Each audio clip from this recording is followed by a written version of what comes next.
Marcus Aurelius pointed out that regardless of the severity of circumstances, there's always a choice in how we judge them. Choose not to be harmed, and you won't feel harmed.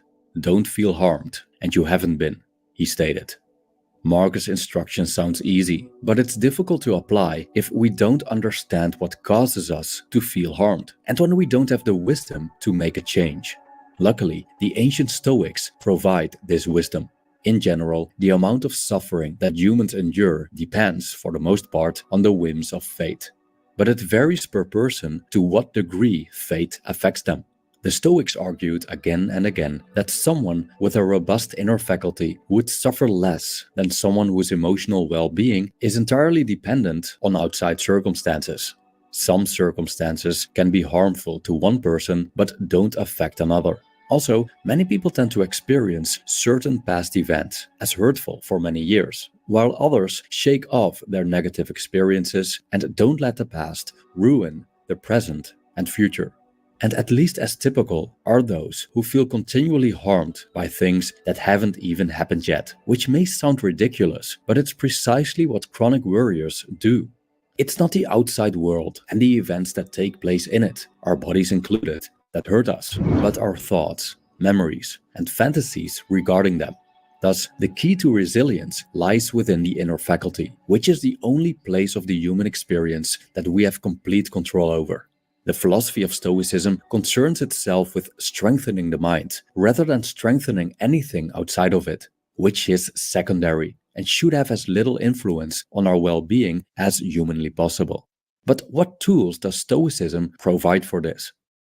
The work Meditations by Marcus Aurelius contains several ideas that shed another light on the experiences we usually consider harmful. His writings allow us to see our lives differently and change the way we think about the hardships we face, so we can be, as he wrote it, like the rock that the waves keep crashing over.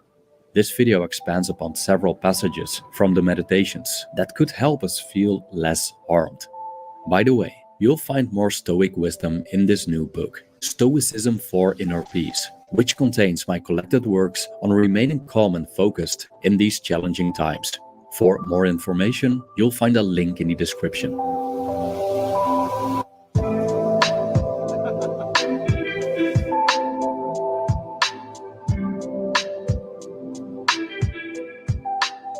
Marcus Aurelius called the mind the ruler of the soul. This assertion seems to be in line with Buddhist thought, as the historical Buddha stated that nothing precedes the mind. So ultimately, how we think decides how we feel. For example, if we experience physical pain, we can make it worse by fighting and resisting it. We can also generate fear on top of the pain, dwelling on the idea that our pain will never end or even worsens in the future. Eventually, our thinking may cause us more suffering than the bodily pain itself. Marcus Aurelius argued that our minds should be unstirred by agitations of the flesh, gentle and violent ones alike. What he precisely meant by agitations of the flesh remains unclear, but it seems that this passage is about physical pain and the role of the mind in experiencing it. The idea of injuries to the body, for example, is terrifying for most people, and we generally go to great lengths to avoid such physical pain. Unfortunately, life gives us no guarantees that we will never incur it. It's plausible that we experience painful illnesses, accidents, and become victims of violence at some point in our lives. For the most significant part, this is not in our control. But according to Marcus Aurelius, nothing happens to anyone that he can't endure. Even though pain is an inevitable part of human life, we have a choice whether or not we experience additional pain on top of what the outside world imposes on us. The amount of extra pain we experience depends on our judgment. I quote, "When they make their way into your thoughts through the sympathetic link between mind and body, don't try to resist the sensation. The sensation is natural, but don't let the mind start in judgments, calling it good or bad." End quote. Marcus Aurelius makes a distinction here between sensations and actual suffering. The first is natural. The mind creates the latter. He tells himself not to resist the pain itself, but refrain from judging it. We could say that the sensation of pain itself isn't necessarily suffering if we don't consider it as something terrible, but accept it as a natural phenomenon that is neither good nor bad. Pain is inevitable, suffering is optional, so goes the saying. Or we could say that the pain in itself is bad enough. Why make it worse by resisting it through judgment? I quote, "Let the part of you that makes that judgment keep quiet, even if the body it's attached to is stabbed or burnt or stinking with pus or consumed by cancer. Or to put it in another way, it needs to realize that what happens to everyone, bad and good alike, is neither that what happens in every life, lived naturally or not, is neither natural nor unnatural." End quote. Even though Marcus Aurelius wrote about the agitations of the flesh, we can apply his reasoning to other forms of pain as well. Whenever we feel hurt, for example, by an insult, it's not the insult itself that hurts us, but the way we judge it. Our beliefs cause our judgments. When we believe that no one has the right to insult us, then we'll experience agitation when it happens nonetheless. But if we think that receiving insults is part of associating with humans and that we can't control what other people do or say, we're less likely to feel harmed by them. Marcus Aurelius stated, "We don't find harm within anyone else's mind, not in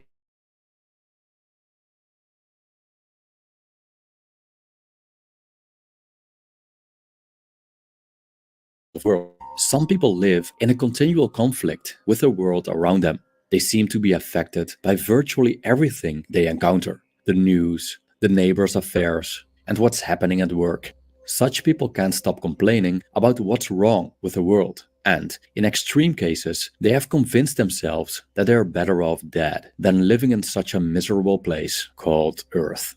If we live in continual conflict with the world, our beliefs are probably not in line with reality. In many cases, they oppose them. So, if you want to end this ongoing conflict with our environment, we have to change our beliefs. An excellent way to start is to stop asking so much of the world. In fact, in Meditations, Marcus Aurelius argues against asking the impossible, calling it a crazy thing to do. We cannot expect what cannot be delivered. And one thing that's certain about asking the impossible is that it's a strategy doomed to fail. Yet, often in subtle ways, we seem to ask the impossible all the time, as we wish for things to happen in ways that are unrealistic and not aligned with the nature of the world. So-called empty optimists are prone to this. Their optimism makes them hopeful and confident about the future when there's hardly any ground for it. Confidence and hope aren't bad things in themselves. But if they're not in line with reality, then disappointment is the logical consequence. Expecting good fortune alone is asking the impossible. Wishing never to become sick, never be insulted, never be ridiculed is asking the impossible. We have as much control over these things as a rock controls the waves crashing on it. For the mind that expects too much, life is continually at fault, as reality never satisfies. Marcus Aurelius repeatedly points to providence. From a Stoic point of view, providence means that nothing happens what nature has not intended. So everything we perceive as defects is intentional, and therefore exactly how it should be. Dishonest, arrogant, ungrateful, jealous, and shameless people are part of this world.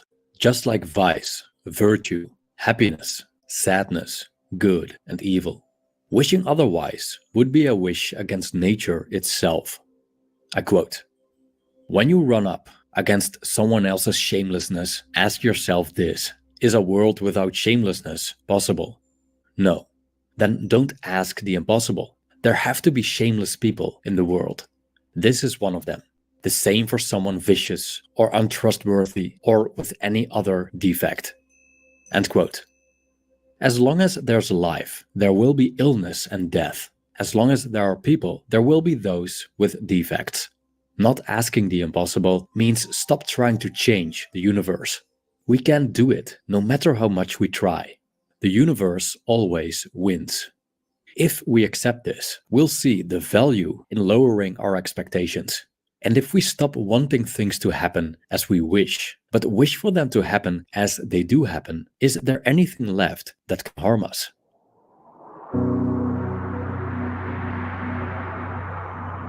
There's beauty in decay and imperfection. We only have to look at the cracks in an old wall or the crookedness of trees, and we'll notice that these things intrigue us. Marcus Aurelius wrote about loaves of bread split open on top in the oven, and how the ridges, a byproduct of baking, are pleasing and rouse the appetite. He pointed out that nature's recklessness has its own charm. An aging face, a wrinkled apple, the ruins of a city we often consider beautiful, even though they have been subject to decay.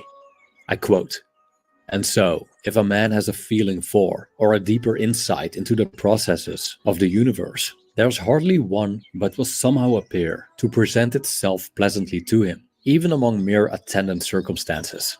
Such a man also will feel no less pleasure in looking at the actual jaws of wild beasts than at the imitations which painters and sculptors exhibit, and he will be enabled to see in an old woman or an old man a kind of freshness and bloom."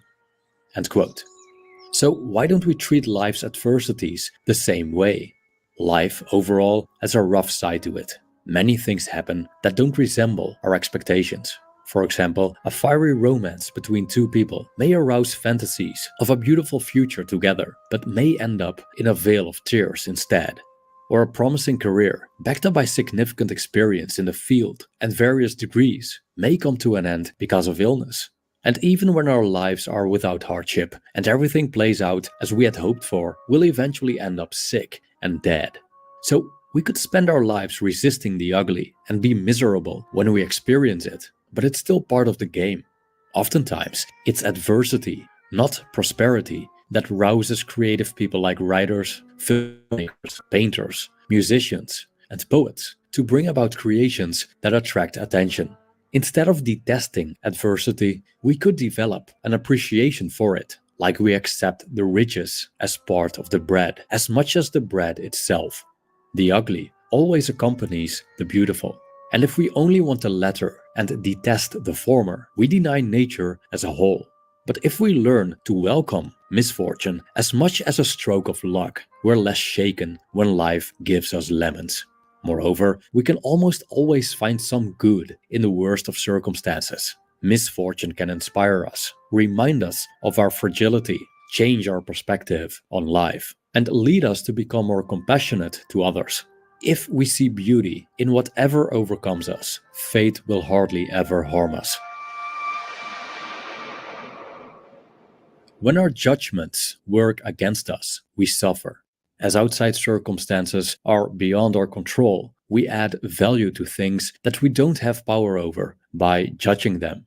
As a consequence, something that is not up to us can decide how we feel. So when something that we consider unfavorable enters our lives, we feel bad. And when something that we find desirable leaves us, we feel bad as well. The stronger our judgments are, the more vulnerable we become to the whims of Fortuna, the unpredictable goddess of luck, chance, and fate. But Fortuna cannot harm us unless we let her. Not letting Fortuna damage us doesn't mean that we can somehow control fate. Fate will do whatever it wants, and there's nothing we can do about it. But we do control how we position ourselves towards it. We can resist it, or we can embrace it. We can accept what Fortuna provides us with, no matter how unfortunate, or we can be angry and bitter about it, or we can see the beauty in it. When it comes to being harmed, there isn't much we can do about the actions of those around us, but it's entirely in our power to focus on ourselves and practice becoming more resilient to the world, instead of being in conflict with it or trying to control it. According to Marcus Aurelius, it's not our problem when, for example, people hate or despise us. It's their problem. Our task is to stay equanimous when facing these people and not being swept away by their malice. And so we can look at any misfortune that's thrown our way. From a Stoic perspective, adversity in itself isn't harmful to our sense of well-being. It's only harmful if we let it be. Hence, choose not to be harmed, and you won't feel harmed. Don't feel harmed, and you haven't been. Thank you for watching.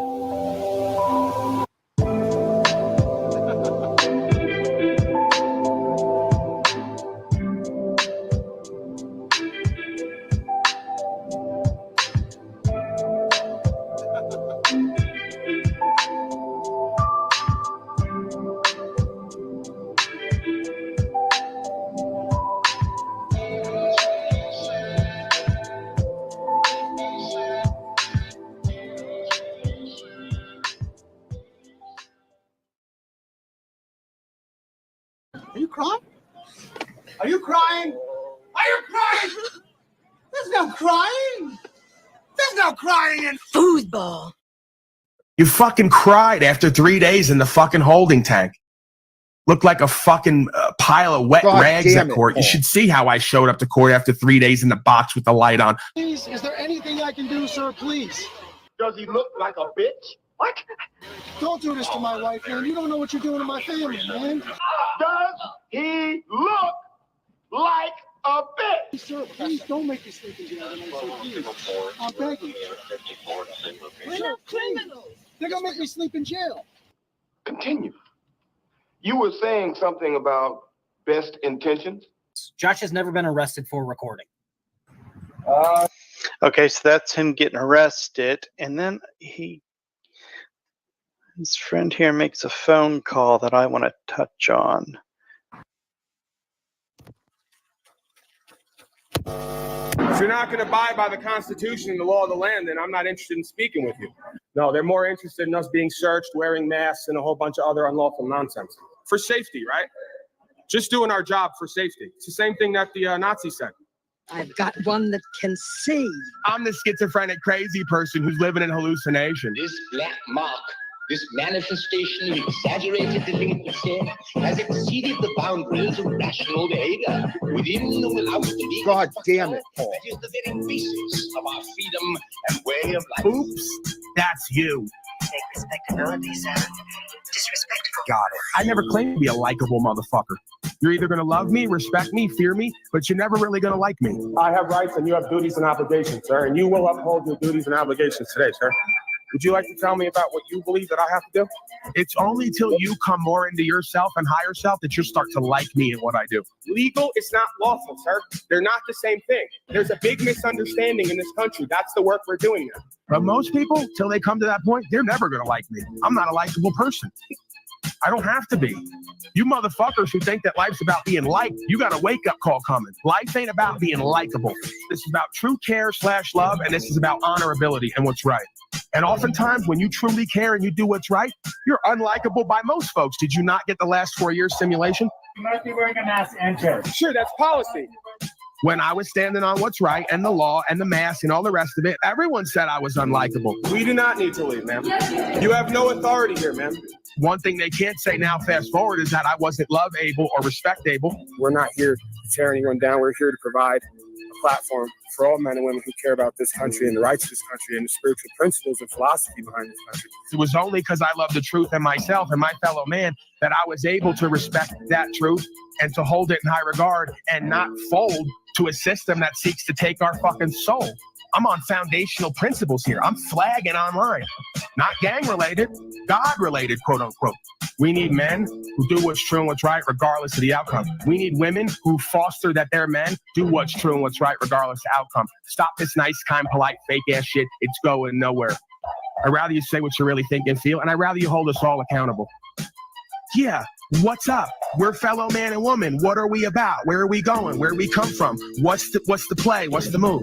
Oh, you guys want to do ignorance and arrogance and projection and rejection and infidel behavior. I'm calling you the fuck out and I'm getting you on record for doing what you are. You've been asked lawfully to stop interfering with the rights of the people. I'm about success. I'm about movement. I'm about growth. I'm about novelty. I've accepted life on life's terms. You motherfuckers haven't. You're living in your own world with your own clownish identification group, and it's going nowhere. You're completely artificially manufactured and manipulated into something that's pretty much mankind. All non-essential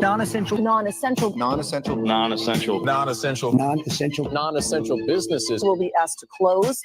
Non-essential. They didn't deem you that. The people showed they were that. Although people are being very compliant, they want to, quote, tighten the screws. So the master said, you're non-essential because you've all lived like that and acted like that for so long. If you are sick or not feeling well, stay home.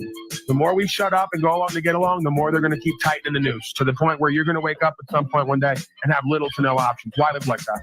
So let's stop bullshitting ourselves and each other and playing games, and let's move forward in what's true and what's right. I'm here to alter my life and be an example and inspiration if I can be, and surrender the rest. So that's what I'm going to continue to do.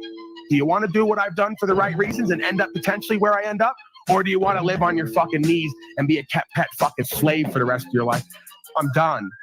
And I'm asking you folks to come out of it and be done with me. You want to make me out to be the evil bad guy rather than the hero of the story, as if they're not one and also separate, the alpha and omega all at once, paradoxically? Guess what? The crack is where the light enters. You raised me in darkness and hell. By the time I saw the light of truth, I was midway through my life. I can contend that from then on out, I've lived a faithful existence. But what's the difference? What I've done, it's about how I've been perceived, how they've made an enemy out of me, how I've been characterized as an outcast sovereign terrorist, while the sovereign citizens in uniform are terrorizing everyone. So I am a necessary evil to the system because I was raised in darkness and molded by it. And then at some point, I was shown the light and given an opportunity for redemption. You folks don't see the method to my madness or the method to God's madness. Right? You don't see how it applies. Holly Boy doesn't have the degree. He doesn't want to join the society and culture. He doesn't want to fit in and do what the rest of them do. Yeah, you're damn right I don't. And you should be thankful for people like me. Because if it wasn't for the minority of folks like me, just like your founders, you'd already be deeply in fucking genocide slavery. Some instinct, intuition inside of me from day one has kept me away from these people and kept them away from me. Right? And while when they do get near me, they judge me and condemn me and punish me, I can't be more thankful and grateful because I see why. This is the walking, living dead on all levels. This is who's meant to be chewed up and spit out by the Luciferian beast system. So yeah, we have our moments of doubt during persecution and prosecution, but upon introspection and reflection, we realize this is exactly what God formed us to do and be. I wouldn't have it any other way. So you better start searching for the thing inside of you that's inside of me that calls us all back to what we need to be doing rather than what we want to be doing, ignoring the important stuff. I'm really convinced that over the next 4 to 5 years, we're going to see economic downturn. We're going to see a Greater Depression 2.0. We're going to see a huge shift in power and value and resources. You'll see what I'm talking about at some point. Go look at the inflation. Go look at the same cart you had 4 years ago with the same items in it online. It's tripled. And they don't understand where we're at and what it all means. If folks do not get on record now with the common law and universal law and rights and freedom and principles and throw themselves on the gears of the system, I believe you're going to see fascism, collectivism, and genocide and the likes you have never seen it before. With all this technology and everything that's set up and how interconnected it is and how duped out and gullible and naive and powerless the majority are, I think you're going to see a worldwide event that's not going to be forgotten. The Third Reich essentially was a medical tyranny run amok, taking people, putting them away, doing experiments on them. You guys are addicted to the dopamine rush of doing slavery every day and having domination and control over your fellow man, and it's fucking pathetic. We are marshaling the full power of the federal government to protect the American people. You folks have lost your minds, and you think I'm the crazy one. I'm checking everybody in this motherfucker day in and day out. I will speak the judgment and condemnation the force of creation is bringing down on all your goofy asses. And no, I don't like doing it, but it's what I'm here to do. So all the better. You want to make an enemy out of me for bringing that message? Good luck. When you see it manifest in physical form, you know I was speaking the fucking truth. That's how that works. Greetings, folks. We're back at it.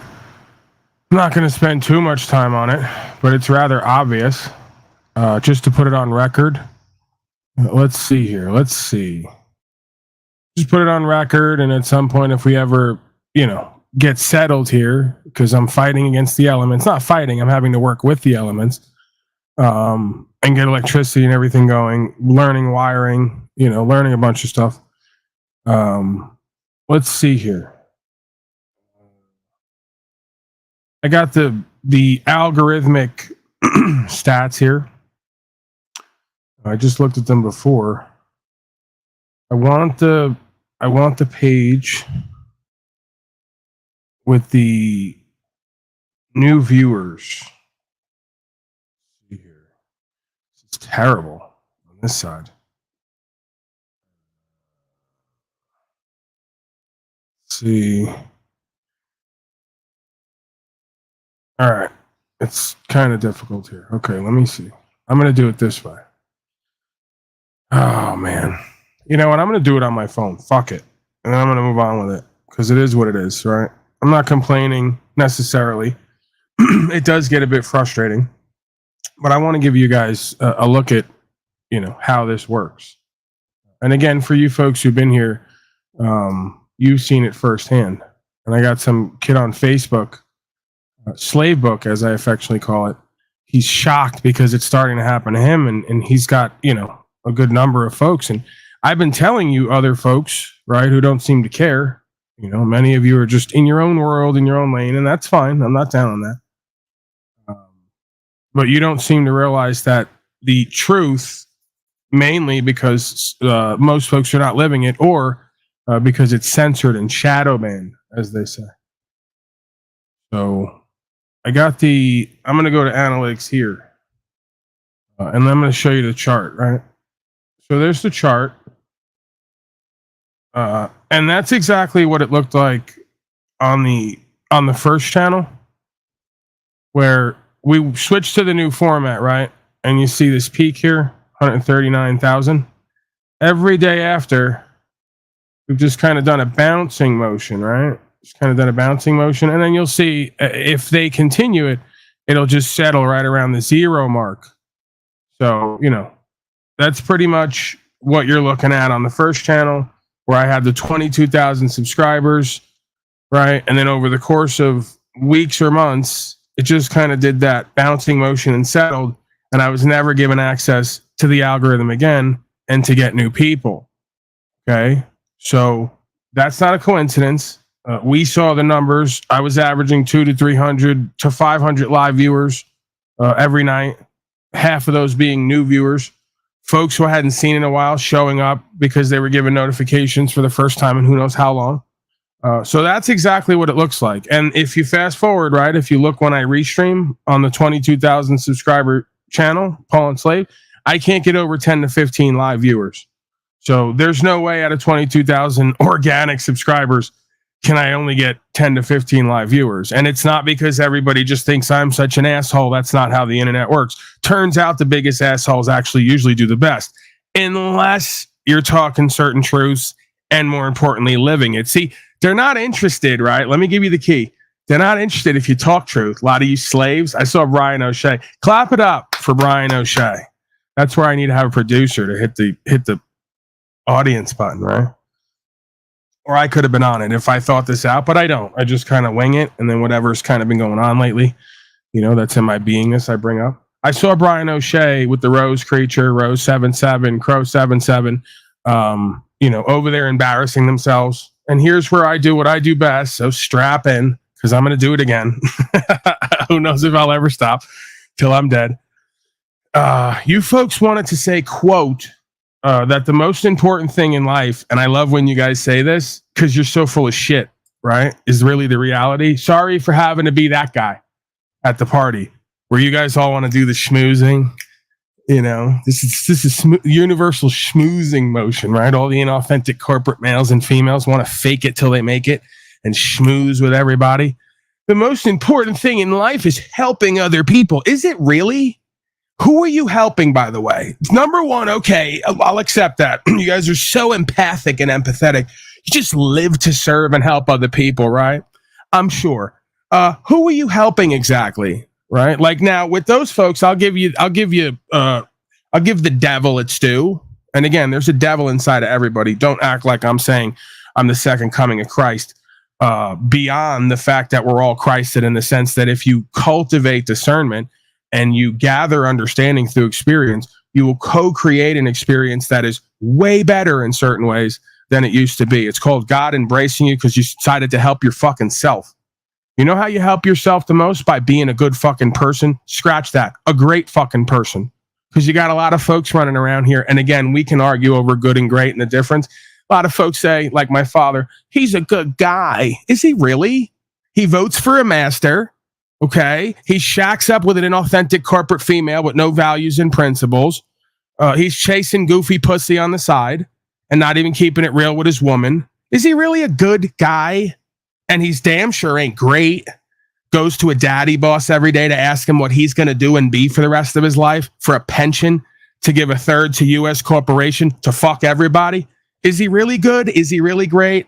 Or do you just want to feel good? Does everybody just want to feel good all the time and not keep it all the way real and not actually self-reflect? You got a lot of folks, and I'm not saying I don't have a narcissistic streak in me, right? I'm not exempt from any of these dynamics. The difference, it would seemingly be, is I'm able to fucking look at it and take a step back and say, where do I have these streaks and where can I make them work for me and others, or just be completely transparent to give other folks out there informed consent and an ability to choose? So you guys want to get on here, and you're going to come watch this because you all do. I get the reports. You guys can't even stop talking about me in other venues and revealing you've been watching what I'm doing and haven't stopped. So that's great for this interaction. You guys forget, I'm here. Okay, we're all here for numbers, even though no one else is, right? Everyone's here to grow their platform, to spread their message, spread, pound, and come, and all the rest of it, the ego stuff. But let's just get down to it, because it seems I can't get certain folks into the room with me and just talk some real shit. It's not going to happen. You can't get these people to be honest, even if you do get them in the room with you. They want to get online and just say things like, life's all about helping other people because it sounds and feels good. Who are you helping other than giving a stage to people actually living the truth? Because you're not. Let's start there. That would be me, by the way. In case you're wondering, that'd be me. I'm not saying the whole truth. I don't think anybody knows the whole truth, just aspects of it. And mainly, let's do the bit. Rights, freedom, principles, spiritual faith. Oh, wait, it's not a bit. It's a joke and a game for you guys. I really live this shit, and I believe this is the solution to our problems. That's why I live it and put my ass on the line regularly. And it seems you folks just want to sit around and be glorified disc jockeys and talk your fucking feel-good, sound-good bullshit, and it doesn't wash with me. Right? It washes with all the middle-aged folks like Richard over there with Talcott, who really need therapy. They really need to learn resolution and reconciliation because they haven't moved on. They live in the past. They have some fucking relative that died 5, 10, 15, 20 years ago, and they've never fucking moved on and lived the rest of their life. They're too busy identifying as a trauma victim. So it just gives them a perfect excuse and justification to do little, be little, and say, life's all about love because I live in regret and I wish I was nicer to everybody. You missed the fucking point again. How about just being a good or great version of you and being exemplification for others to do and be better so we can solve our motherfucking problems individually and collectively? How about that? Nope. That would require work. That would require introspection and self-reflection. That would require activism, and that would require sacrifice and consequence. 5 things the little babies online in the world run the other direction from. Isn't that right, Mr. Jack Talcott? How are you, sir? I am truly feeling blessed. Are you?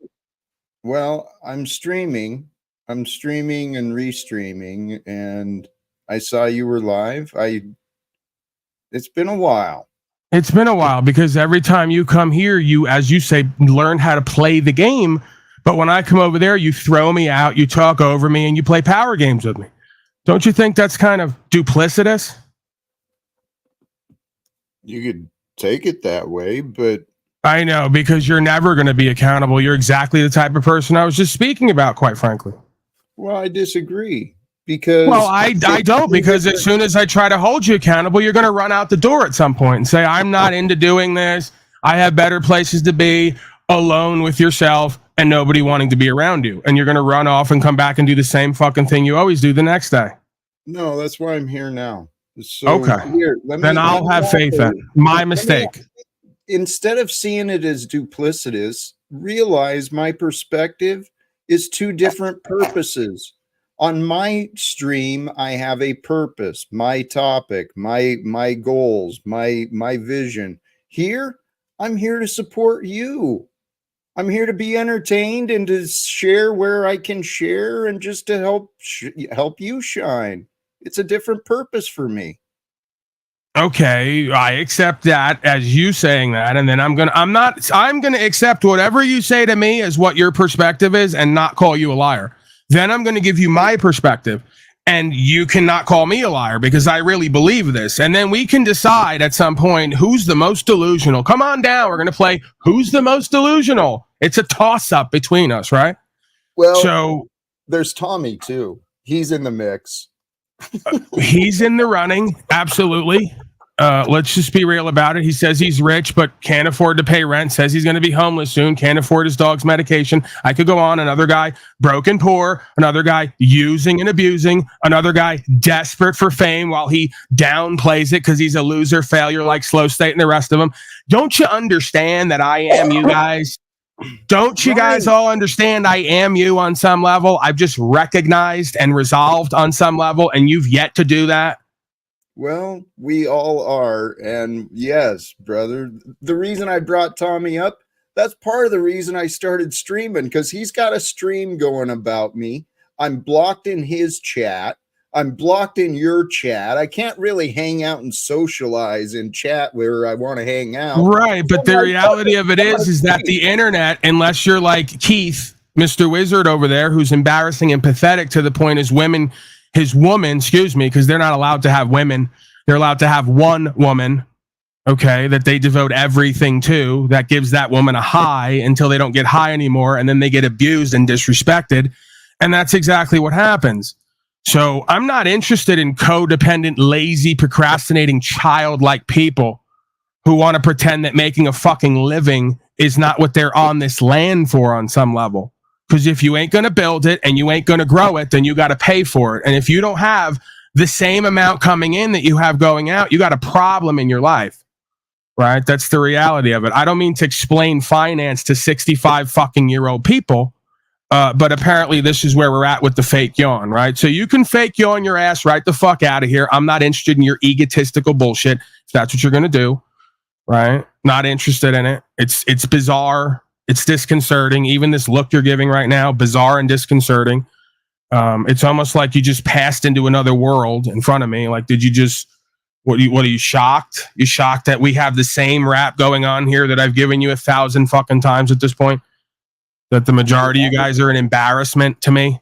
That I don't see you as anything productive? That I don't see you as anything genuine and authentic? That I see as inauthentic, duplicitous, lazy, procrastinating, and on the borderline of valueless. That's not me. I've been working 12 hours straight. I've been working 12 hours straight. I've been working 12 hours straight and doing street. Don't talk over me, asshole. Get the fuck out like you do at me. Go fuck yourself. Don't come back. Don't need you. Kicked from the back. Another parasite.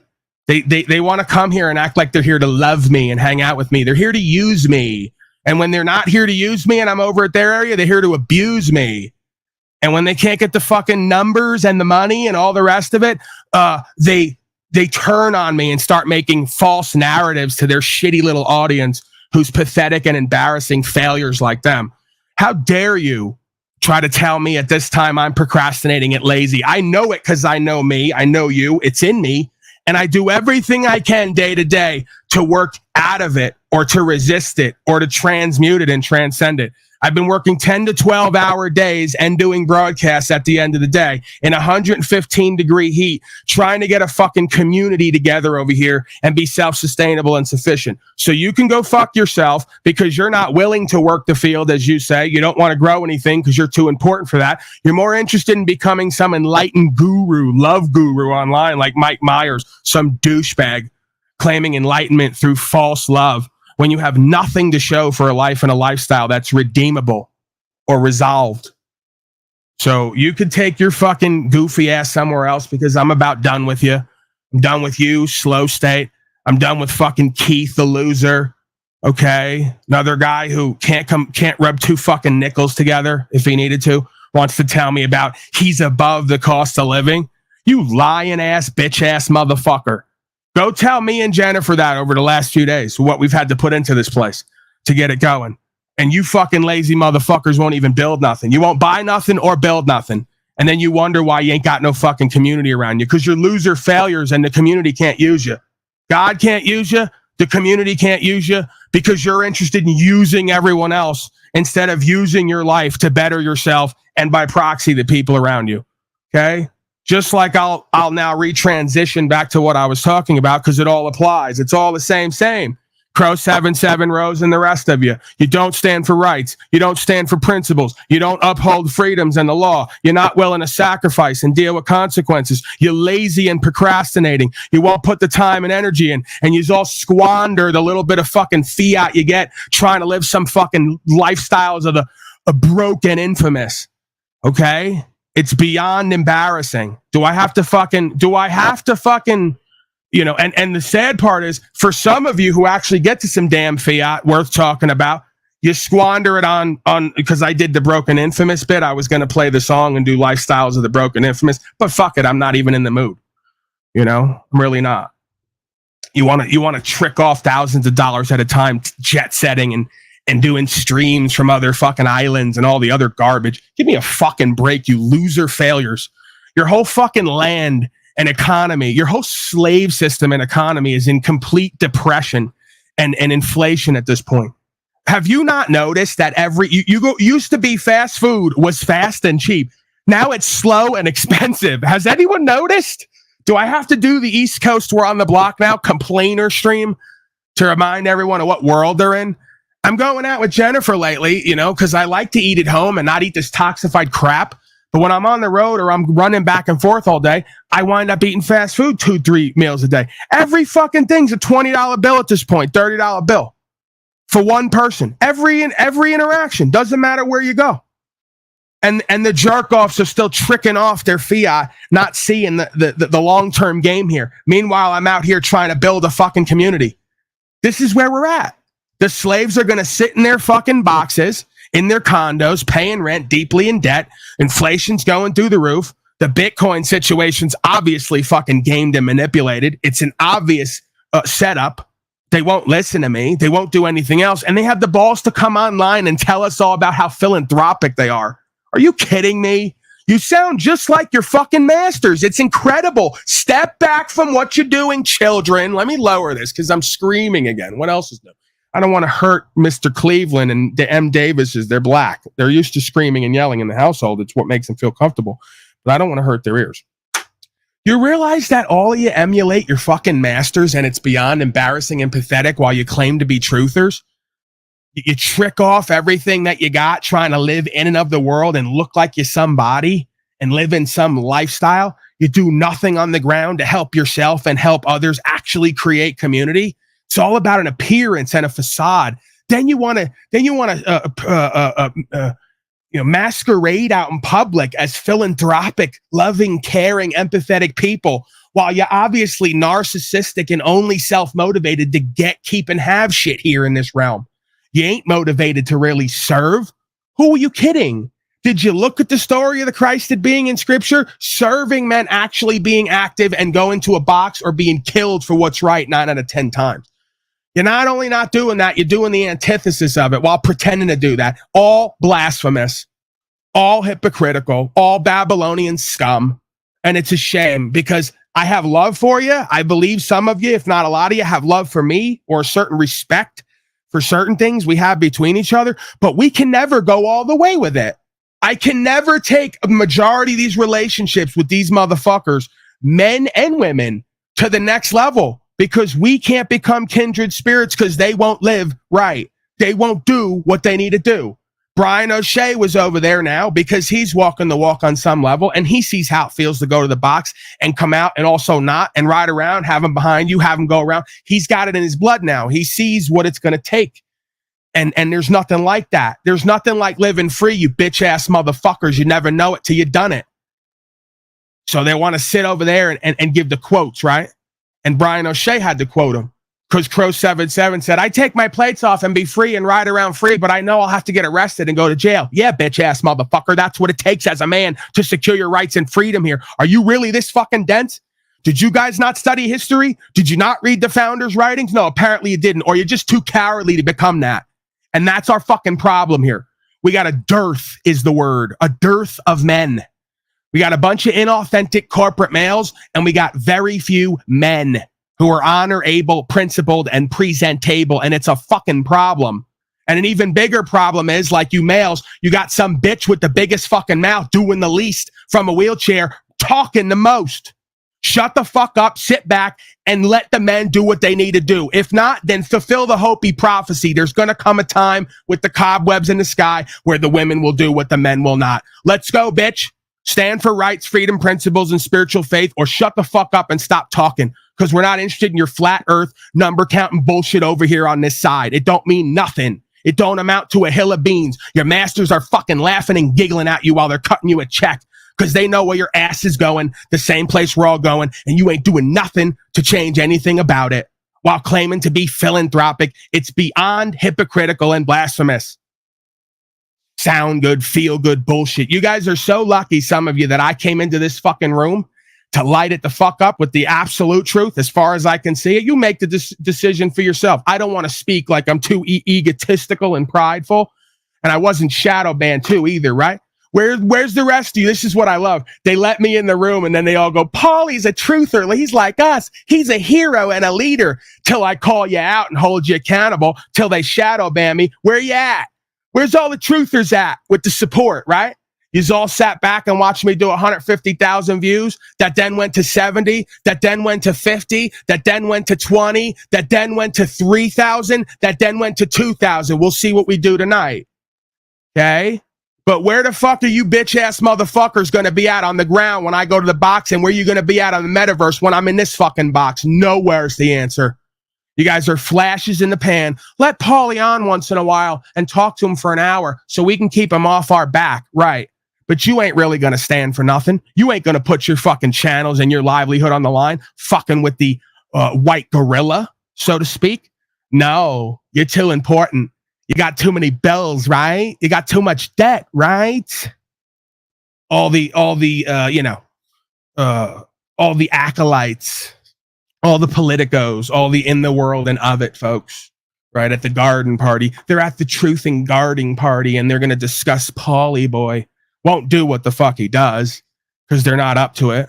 They'll collect all the fucking proceeds while they pretend to do it. Right? They won't stand for what's true and what's right. Then they sit up there with a ghoulish smile and say, I'm truthing. Come hang out. I love everyone. Life's all about just helping everyone. Is it really? And who do you really help? When it comes time to put your fucking ass on the line, like I have over and over again, and go to the box or risk my life for myself or others, I'm there every time on record. Where the fuck are you at? Just like in every world, this is the power dynamic in every room. You got guys on the mic, on the mixtapes, talking about shooting and killing and gangbanging and all the rest of it. When the shots go off, they're nowhere to be found. They're in the corner talking shit. Oh, see what that? Oh, that wasn't me. I don't know nothing about that, right? That's how you all get. You like to talk that shit because it looks and feels and sounds good, and you think it's going to get you some notoriety and some money. You're going to trick a whole bunch of people out of their position while you do the same to yourself, and that's how foolish you are and undone in your narcissism. Love with your own nonsense, false reflection. Why don't you tell us and show us who the real you is? The punk-ass coward that could barely get out of bed every day and summon the energy to do a broadcast once or twice a fucking week with some loser who's going to go over doing information and never actually be anything, never actually do anything on the ground, never have to put up or shut up, right? Or just another voice with power, because all voices have power and value. Everyone deserves a microphone and a platform. Yeah, they don't. And you're fucking up the game. A lot of you marks and tricks and hoes are fucking up the game just like you do everywhere in life. This shit is supposed to be for motherfuckers who are celebrities. You know what that means? I'm gonna really fucking pimp on everybody and ego trigger. You know what celebrity means? It means someone worthy of celebration because of what they did, what they do, and what they did. It's about on the ground cause and effect. It's not about pretending. We've had enough of that in Hollywood. Apparently the rest of you haven't. I'll speak for me. I've had enough of it. I shouldn't do the we, because apparently I'm not like most motherfuckers. I've had to learn that the hard way. So I don't know about you. I'm sick of a bunch of fake ass, cowardly, deviant, demonic motherfuckers pretending to be something they're not to get everybody's votes and views and money. Sick of it. Okay. So to me, this shit, I didn't even know it when I started it, but I've realized it now. This shit is supposed to be under God for actions and people worthy of celebration, as the word celebrity infers, right? And again, this isn't about like, let's get around and go, yay, Polly boy, look at you. This is like, I get on camera, I show certain things, I live certain things, I speak certain things, and the rest of folks who are resonating with that and know under God it's what they need to do, follow the fuck through. While you guys want to talk about the wheeze, you want to speak French till it's time for shit to get hot, then you're nowhere to be found. When it's time to, just like them people I used to work with, when it's time to cut up the money, when it's time to whack up the dollar bills, it's a wee situation. When it's time to put up and pay, oh, they're nowhere to be found. Isn't that always the case, right? So listen, the bottom line is, this ain't me complaining. If you think that I don't live on faith, if you think I haven't faced my death, if you think that I won't, if necessary, put all this shit the fuck down and go off onto another venue, if that's what God has willed for me at some point, that's exactly what the fuck I'll do. And I'll leave the rest of you scum with the judgment of living with yourself for the rest of your life. That you didn't stand for what's true and what's right. You didn't uphold the law. You let this fucking land and its people go down the drain, all while grifting and pimping off a bunch of stupid motherfuckers who are in their feelers and don't have discernment. And you didn't even stick with Paulie Boy. You want to bring him in the room. You want to say how great he is. You want to suck his feet till he won't return the favor. And then he's a this, that, and the third, right? They're always fans before they become haters, because the bottom line is they're only fans for me doing what the fuck they won't do. And that's a problem. I don't want fans. I don't want motherfuckers who sit in a crowd and say, look at him and what he does. I want leaders leading themselves back to the truth and living it. If not, go fuck yourself, because it's all schmoozing political bullshit. And I've never done it in my life. Go ask everybody. Won't do it. Never done it. And I guess you folks never should have let me in the room and gave me a platform to begin with if you weren't going to really ride on anything. Because now I'm exposing you almost consistently. Don't give a fuck anymore. Because I've learned that just being me and authentic and staying true to myself and being trustworthy and honorable and doing what God compels me to do on the ground is more than enough. I'll have everything I need and then some. I don't have to suck dick. I don't have to sell my soul. I don't have to get on camera, pretend to be something I'm not. That's you, motherfucker. So if that resonates with you, you like it, I love it. You got to be you at the end of the day. I got to be me. And we're all bound to live out the consequences of our choices. I didn't come here to be fucking liked. I came here to be true to myself and do what's true and what's right and surrender the rest. People, places, and things. Because if not, they'll take you to fuck down. It's obvious. And I'm sure that message resonates with a whole bunch of other folks out there. And that's who the fuck I'm here for as well. I'm here to serve these fucking people. I'm here to inspire their fucking soul. I'm here to remind them of why they're fucking dealing with what they're dealing with their friends and family and their bullshit coworkers, and remind them there's a light at the end of the tunnel. There ain't a fucking train coming. Remind them what community is, right? You folks want to talk about community. You're a bunch of weak ass, bitch ass motherfuckers. What community are you? From the beginning of time, if you did community, you got to have folks who defend the community and the land and the property. What the fuck are you going to do if someone rolls up on you? Nothing. Just like you don't in times of peace. You ain't going to do shit in times of war. Because you're all fucking cowards from top to bottom. I know you just by looking at you and smelling you. That's why you all turn against me at a certain point too, because you know I ain't that. And you either got to ride with me or mischaracterize me. He's mean. He's evil. He's this, that, and the third. No, I'm just going to hold us all accountable, and I'm going to do what you want because you're a coward. And it makes you look bad, makes you look weak. And you motherfuckers in your pride and your ego don't want to admit that you're fucking weak and cowardly. I'll do it right here. I've been weak and cowardly in my life many times. It's only because I've been weak and cowardly I decided to level the fuck up and not do it no more as much as possible. It's a practice. It's not a perfected walk.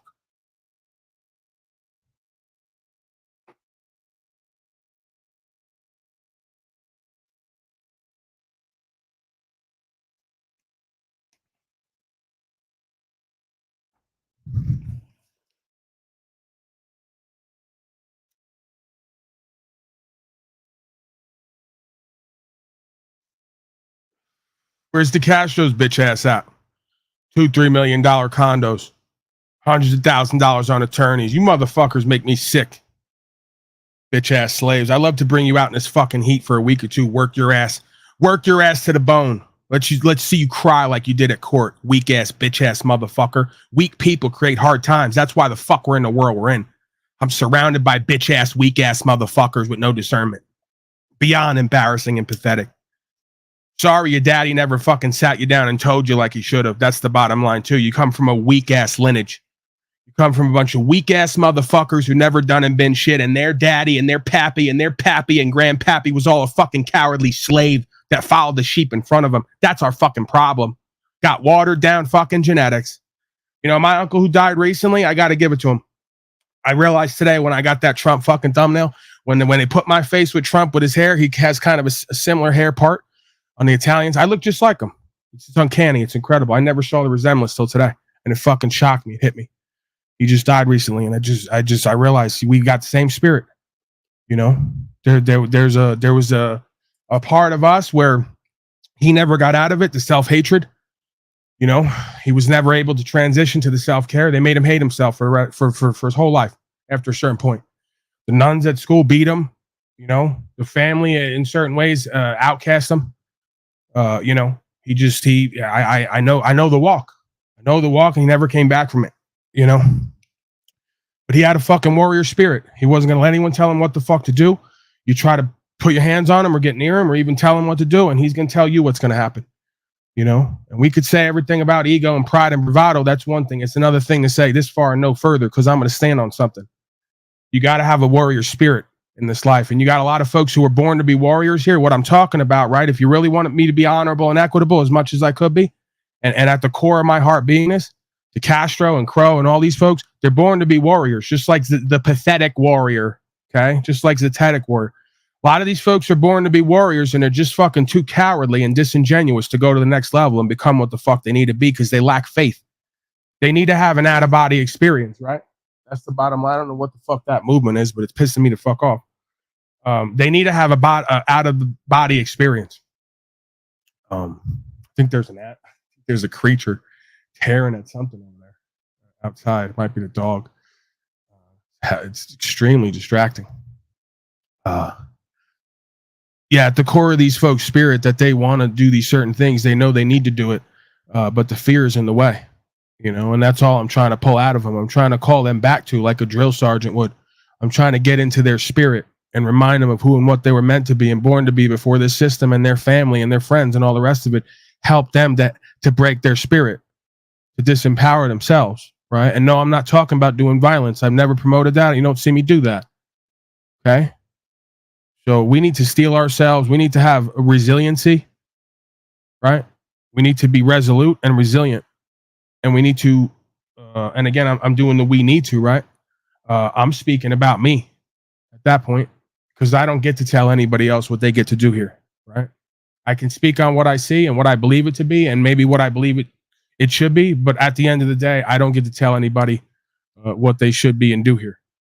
So I guess that's for me, and you know, I'll continue to live that, and I'll continue to walk that way, and I'll continue to share that beingness with other folks in faith that it will compel them to do the same, because I don't really see any other purpose of this simulation at this time, if you want to call it that. I know that that's a point of contention. Doesn't really much matter to me because I pretty much accepted at this point that this realm is a light-based simulation, that physicality is not what we believe it to be. And that the spiritual realm is actually more real than the physical realm, if that makes sense. The spiritual realm is eternal. The physical is finite. That which is real is that which is unchanging or cannot be destroyed or created. Energy can't be destroyed or created. The physicality can be destroyed or created. So the unseen is actually more real than the seen, if that makes sense. I don't know if that's, you know, over some folks' heads. I don't even know if I'm on a schizophrenic trip here, right? But I got to go with I got to go with my gut. I got to go with my experience. I got to go with the out-of-body experience as well, the conscious awareness experience, and the epigenetic experience. How are you, Mr. Brian O'Shea? Hello, Paul Enslaved. Fuck you, Rose. Fuck you, Crow, and fuck you, Jason. Yeah, it's not fuck them, it's fuck what you do, because you know what you do is fucking you. At the end of the day, they know what they're doing is fucking them and everybody else. It's not about us being separate. It's about us being exactly the same. There's nothing these folks haven't done, felt, experienced that isn't the same as me and you and everyone else, because we're all one self here on the highest level. On the lowest level, we get choice. Right? So the problem is most folks choose to go the other way, take the left-hand path. so to speak, because the right hand path requires certain things of them that they're not willing to put up or shut up about. Go ahead, sir.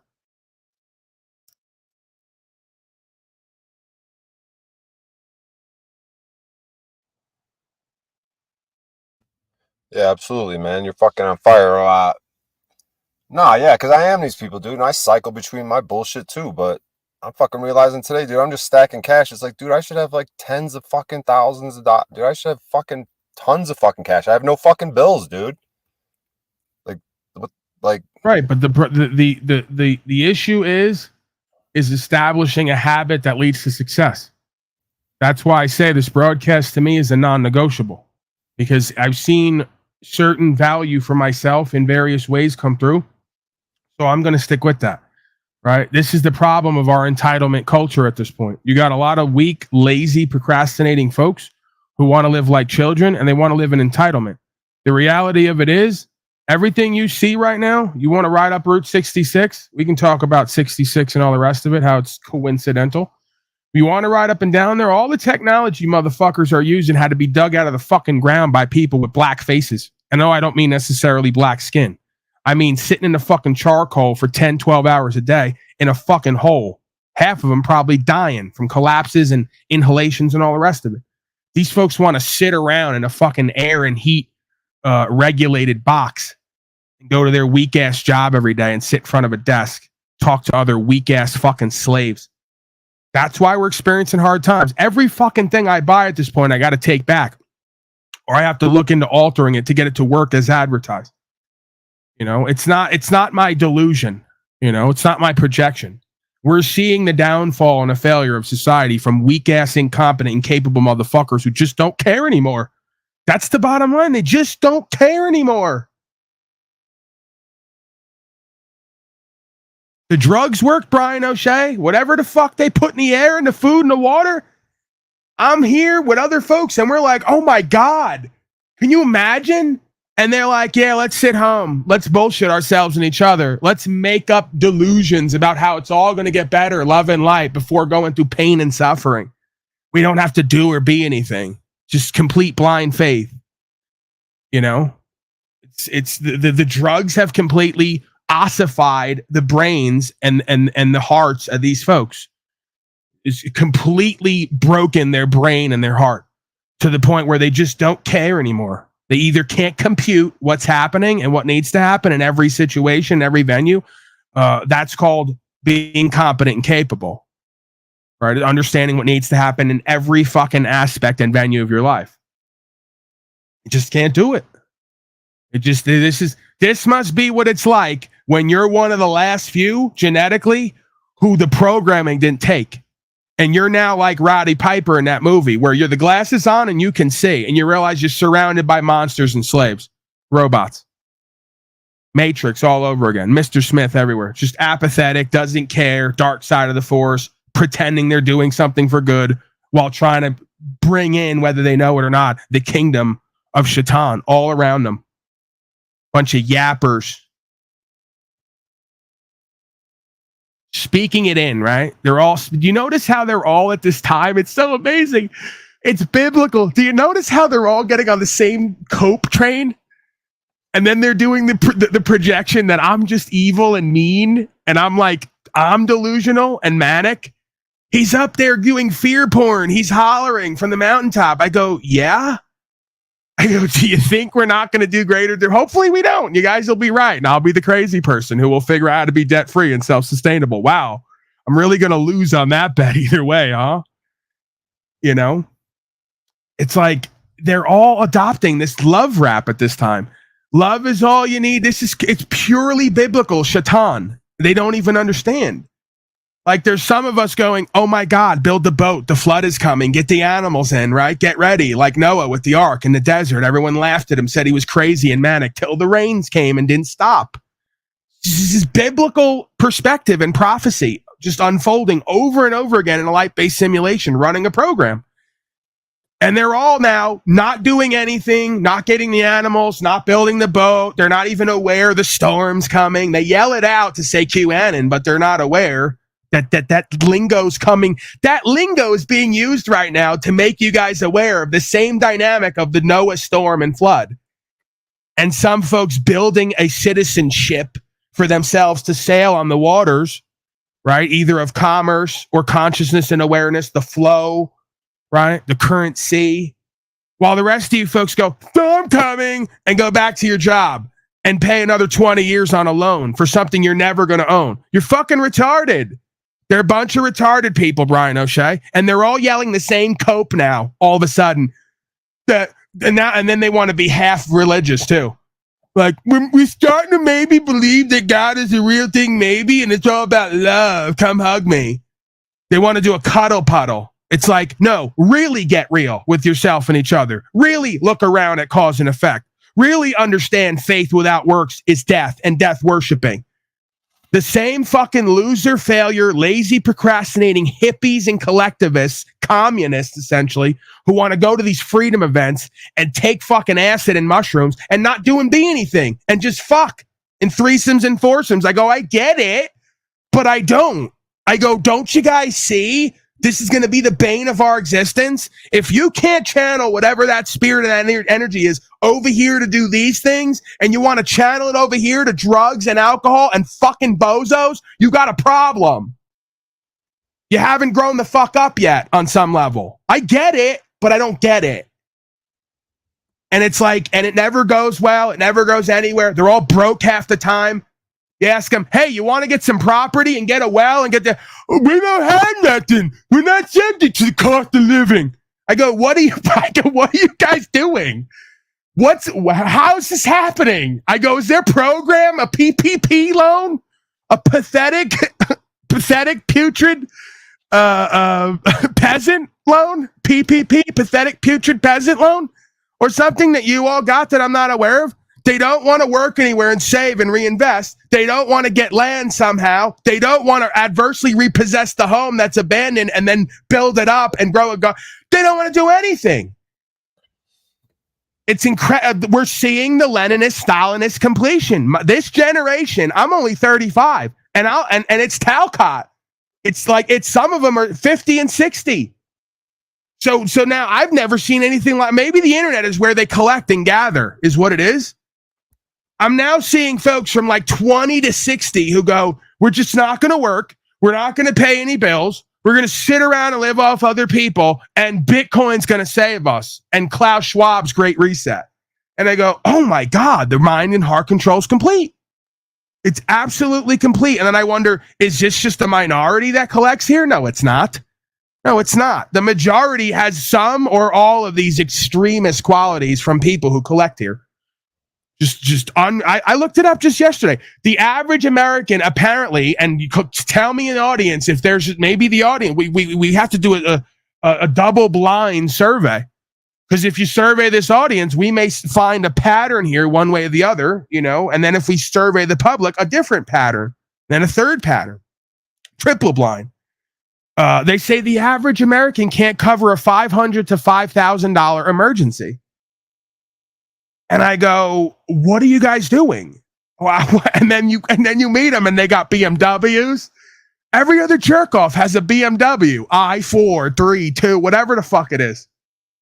Every other jerk off has a home somehow that they can't take care of or fix anything in. They have to call in illegal Mexicans to fix everything. It's just incredible. It's De Castro Central. That's why De Castro found his grift. He's doing so well, numbers wise. Says all the right things. Says delete laws. Creates discontent and disharmony even more. Gets all the slaves wrapped up in jurisdiction. Tells everyone get licenses, registrations, trifold. Cites case non-law as law. It's just pure agent central. And of course, the guy going, maybe we uphold the law. Maybe we govern ourselves. Maybe we understand rights, freedom, principles, spiritual faith. Maybe we get land and keep it in trust and not subject to tax. Maybe we invest in each other and in each other's communities and cross-platform. I got people who reach out to me and then I go, okay, come on right now. Let's go tomorrow. And then they don't show up for weeks or months. And then I got a kid. He hits me yesterday. He goes, I do a podcast once a month. He goes, but I can't do it because my girlfriend broke up with me. And I go, how old are you? He's like, I'm 48. I'm pretty much the same age as Brian O'Shea. I go, yeah, bro, we got to get beyond this. Guy can't take care of himself. Then they tell me life's all about loving and helping other people. I say, are you getting the clue yet, jerk-offs? Are we getting the clue? Life's actually not all about helping other people and loving other people. It's about loving your fucking self and the truth and helping yourself so God can help you. Then when you're in abundance, you can afford to help other motherfuckers. If your cup runneth empty, you can't afford to help anyone but yourself. That don't even make sense. You got a bunch of poor, broke, in-debt, slaved-out, cowardly motherfuckers who talk about only being alive to help other people. With what? You can't loan me nothing? I can't borrow nothing from you? You can't put in on anything with me? You won't stand on anything with me in life? What the fuck are you going to help me do exactly? Hold my nutsack while I jerk off? What are you going to do? I don't get it. And they say, Paulie, you're being shallow, materialistic. I go, what the fuck do you have to offer? Not me, a community. Because you ain't going to be part of whatever I'm doing. That's out. But I'm asking objectively, what the fuck do you have to offer a community? You know how many folks hit me up at some point and said, I want to be part of community. All of a sudden, I just decided. I go, what do you have to offer the community? No money, no skills, no abilities, but they got a channel with 100 subscribers. I go, great. Another person is going to try to suck off me and use me and then abuse me when I won't give them a fucking livelihood. This is the average consumer public slave at this point. Used to be folks picked up 2 sticks and a rock and started a whole fucking business that took over town, and they created a new town because it flourished and got so. Now, these folks have everything at their fingertips and can't produce a motherfucking thing except anxiety and a headache. And then I go, is this just, am I the loser failure? Am I attracting them all and keeping them all around me? Or is this just the average public? Just the average consumer? And it just can't be me because I have limited interactions with folks. I go to restaurants. I go to places to buy things. Every product is not as advertised, overpriced at this point, inflated. Not delivered with service with a smile, delivered with, I took a tarp back yesterday. They asked me for a fucking license and a full name and an address and a phone number. I said, I didn't have to give any of this when I bought it. She goes, you need 10 pieces of fucking information to take a tarp back to make sure you're not stealing. I go, great. So they're tracking and tracing me at fucking Home Depot now. Far from service with a smile, the customer's always right. The customer's always a slave, always a criminal, always wrong, and they side-eye you. I start getting a fucking 3rd degree from 2 old broads there. Doesn't look like you had that one day. I go, so you accusing me of stealing and bringing back something else? If I was going to do that, I'd be better at it. You know, you probably wouldn't know it. I'd figure out how to get it past. Are you going to accuse me of that now? We're going to do this? I just bought the fucking thing yesterday. Here's the receipt. You're gonna say that I bought it 2 months ago? You got all my information apparently. To buy anything here, you can go into your records and find out everything you've ever sold to everybody and their grandmother.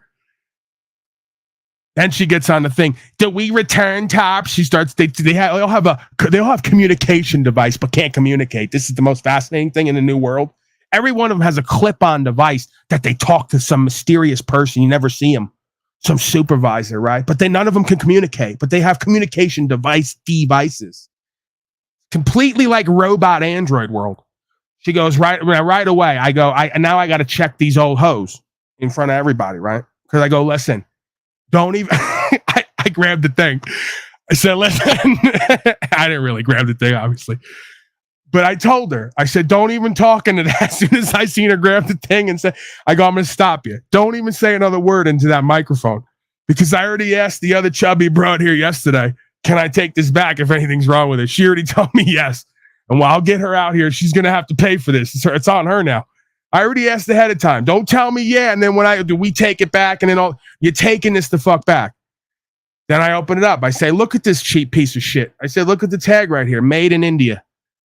I said, not only is it cheap shit from some Taliban valley over there, it might have some invasive species of fly or spider on it, destroy this whole town. And I showed her, I said, look, it's single stitched. You got a canvas here. It's almost $400. I bought the most expensive one. It's supposed to be like a sail. You put it up on a boat and it's single stitched. Very fucking lazy. Very lazy. Whoever brought it over from India, very lazy in the heat. single stitching, right? So you go to put it up, rips immediately. Not what I was looking for. The Home Depot one for $50 would at least lasted 10 fucking nights of pulling, not immediate ripping. Oh man, Brian O'Shea.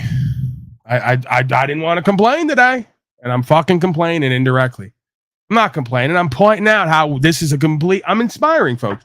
Get the fuck out of your average city and suburb now. Get some land, grow something, learn how to build, learn how to do your own wiring and electrical. Learn how to do everything as much as possible because you can't count on anyone anymore or anything that you used to be. American made and American served. It's completely done and over, people. It's over. I don't want to say it, but it's just, I have to call it as it is. You know, the American dream is over. The American standard is over. The true value, as they used to have the main hardware store, is over. Everything is from China. Everything is from Korea. While you claim you're at war with them, everything American made has some device strapped to it for safety, so it doesn't work half the time.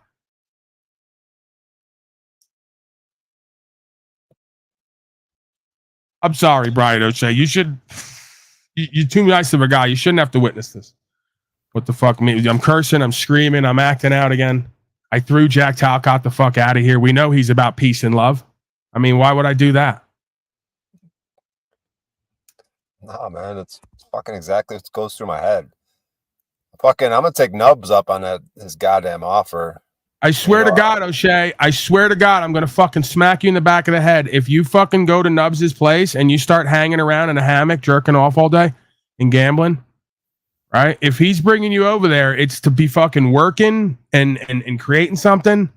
You know, this. I'm not going to tell you what to do. You're almost twice my age at this point. It's hard to believe because when I talk to you, you look so fucking youthful. Okay? You're so young. Look at this kid. He's almost 50. Looks like he could pass for 32. You know, because you know what's going to happen. I know me and my patterns, and I know you, because we're a lot alike. That's why people come here. A lot of us struggle, in quotes, struggle if you let it be, but we get tested and challenged by the same things. So don't fall into, you see how I treat people and deal with people here, not because I don't love people, because I hung out for too long. I jerked off for too long. I fucked off my life for too long. I was broke and poor for too long. I was hanging around with loser failures for too long, who are in the same position as me, not going nowhere. You could take that however the fuck you want to take it, shallow and egotistical and judgmental. That's just what it is. I'll quote Keith's mama, because he hasn't figured it out yet. Keith, if you want to soar like an eagle, you got to stop hanging with a flock of turkeys. He goes around repeating that phrase like he did today at Slave Cott's venue, but he don't live it. Because guess what? You were surrounded by a flock of turkeys. Talcott's the head turkey Talcott. Yeah. He's always gobbling over there and going nowhere because his wings are clipped. He can't fly. Turkeys can't fly. Okay? So get really real. Some of us are flying out here. We're flying high. You know, we're expecting a certain presentment and understanding and energy and inspiration and results. And just being a slacktivist ain't going to cut it anymore, okay? Bro, you fucking commies. You know, you give folks who smoke reefer a bad name, right? Is really what it amounts to. You guys want to sit around and smoke dope and hit the pipe all day, and you don't want to leave your fucking couch. And then when you're poor and broke, you want to ask other people for a fucking handout. Because you're just on hard times, right? I know the type, man. I was the type, man. And it's beyond pathetic and embarrassing after a certain point in your life. There's no excuse for it. And if it does happen to work out that way, you better not make an excuse for it. Okay? That's the difference. I'd respect you and I wouldn't judge you, as you say, if you didn't bullshit yourself and everyone else and make excuses and justifications. Say, hey, I'm a commie fuck. I've been a lazy fuck all my life, or I've been a dumb fuck. You're either a lazy fuck or I'm a fat fuck. Okay? I'm just going to point out the differences. Fat fuck, then there's dumb fuck, and then there's lazy fuck. I've been a lazy fuck as well. Bad combo. Fat fuck. That's what creates a fat fuck, is a lazy fuck. See how they're intertwined? And if you're a fat fuck and a lazy fuck, you wind up being a dumb fuck by proxy. Because every time you go somewhere, you want to eat something because you're a fat fuck, but you ain't got nothing to offer. So everyone looks at you like you're a dumb fuck. Because why the fuck ain't you got your shit together? See how that works? It's a chain of events. I'm trying to help you folks out. So if you want to eat and you want clothes, unless you want to live like fucking TML over there, living on a mattress on the floor and wearing the same black nightie every day, who knows when? What does he do when he washes it? Does he wash it while he's naked and then he puts it back on? I mean, what, like, does he have a second set of something we don't ever see? Underclothes? I don't know. I'm just saying, if you want clothes and you want food, right, and you want some status in life, because a lot of you do, it's obvious. You wouldn't go to these panels and talk with authority if you didn't want fucking status and to be seen as a leader or be seen as someone wise. You're not that. Okay? Trying to help out. You're not that. You're the antithesis of that. Your thoughts on any of that, Brian O'Shea? I'm trying to help out the TWOOF community. It's TWOOF, right? Or as I like to call it, the fanarchist community. Bunch of folks who want to claim to be free and anarcho. We do what we want. We live free, right? It's not really about rights, freedom, principles, spiritual faith, and American values. It's just like, we want to smoke dope all day and somehow be entitled to shit. Yeah, that doesn't work. That's not Americana. You guys are traitorous and treasonous. Used to be people were great here. They stood for rights and freedom. They upheld the law. They were principled. They had a logic, a moral, and ethic. They worked hard, and they invested the little they had to create more for themselves and by proxy who was ever around them. Yeah. That's a tall order, huh? It's called being a fucking man. We'll get there at some point, Mr. O'Shea, huh? Your thoughts in general? I didn't even get to the docket yet, man. Where was we're an hour and a half in already. Fucking blowing by. You just blew an hour and a half by like that. I'm a fucking amazing broadcaster. Okay? Let's just fucking say it how it is. This is the only thing that I'm really good at. You know? Just getting on camera and screaming and yelling for an hour and a half. And some folks say that's amazing broadcasting. I at least put my heart into it. I put my energy into it. I'm fucking real. Looping or non-loop. I know I'm looping. I know. I'm the lord of the loop, man. I'm fucking loop doggy dog. Okay? I'm hang on Sloopy. Brian O'Shea. You get what I'm saying? Yeah. The fucking Talcott turkey. Fucking, if Talcott clip collection was around, we could fucking do a turkey head. And we ripped one of the Gorilla Gems ripped one of the intros from Talcott Clip Collection. I got Paul Unlikable back. It's a little bit altered in quality, as you saw, but we got it back. He's going to go through now all the old broadcasts and get all the intros that Talcott Clip Collection just fucking deleted. You imagine that, dude? What the fuck? You know, I don't even know what to say anymore. People got such mental and emotional health issues, spiritual issues, and instead of coming to me privately around here and having a fucking talk, they go hide. They go run in their pride and their ego. Like they're too good to talk about the shit we all experience, bro. What the fuck is wrong with you? Like we care about you here. Are you that selfish? I know you are, because I was that way. Nobody loves me. No one cares. You're just like slave cop. Borderline suicidal, pretending to be loving and everything's cute and cuddly. And the reality is you're fucking suffering and you're in pain. And instead of fucking coming here and using this place for fellowship, we want to play fucking games. And it's all fun and games. It's cool and cute till we get down to the pain and the real shit. I'm good with it. I've learned to fucking keep on keeping on one way or the other. I've almost accepted that I'm nothing without the pain as the fuel. Suffering's a choice. So I in a way, I want to believe, and maybe it's a cope. Maybe I'm not doing that, and I'm just deluding myself. But at least I want to believe, and what it seems to show is I've transcended and transmuted pain into fuel for actualization and realization at times. I don't sit and wallow in that shit. Why would I? Take me down. So there's no pride and ego in this shit. Pride and ego go before the fall. Hopefully, faithfully, Evan didn't do nothing to himself. And the bottom line is depressed people are selfish people. I'll just say it like that. How about that? All you depressed, fucking powerless, anxious motherfuckers who got feet and arms and will and could do the next right thing in your life and you choose not to, and then you want to sit in your fucking bed and be depressed. I know I've been there. You fucking selfish, lazy motherfuckers. And you could tell me, well, they just don't know, Paulie boy. They haven't experienced. Okay, get the fuck up and do the next right thing. Follow the inspiration in your heart. Follow your fucking heart. I bet you life changes and turns around. Bet you there's one person in my audience today that I'm going to get an email from 6 months from now, like I always do. It could only just be one. And they're going to say, I heard you talking shit one night and it just fucking hit me that I was a lazy fat fuck who's embarrassing, and better off dead. So instead of killing myself and being an ultimate fucking coward and loser, I decided to start to fucking live again, one day at a time, 1 minute at a time. Get the fuck out. Walk around the fucking block. Go down to the fucking warehouse. Get a fucking job. Make something out of yourself. Reinvest. Create something. Be a part of something. Paint fucking pictures. Sing a song. Pursue whatever it is in your heart that you believe is going to take you to the next level. What you love to do that you're good at. And there's something everybody loves to do that they're good at, that people in their life tell them, hey, you should do this. You should do this. You should do this. And they don't, because they're fucking punk-ass coward motherfuckers.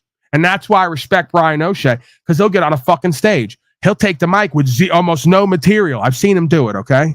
I've seen it. Take the mic with almost zero material and fucking go at everybody and do whatever the fuck.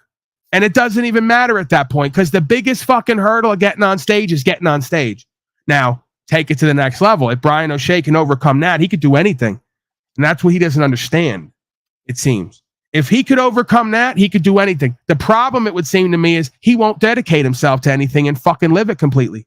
And you really got to do that to go to the next level. If he fucking dedicated himself 2, 3, 4 hours a night to write new material, I know what the fuck goes on, because I know me.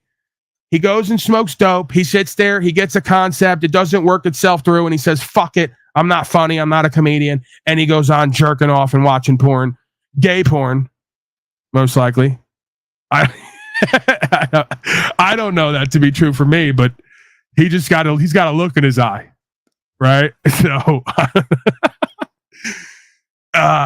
yeah.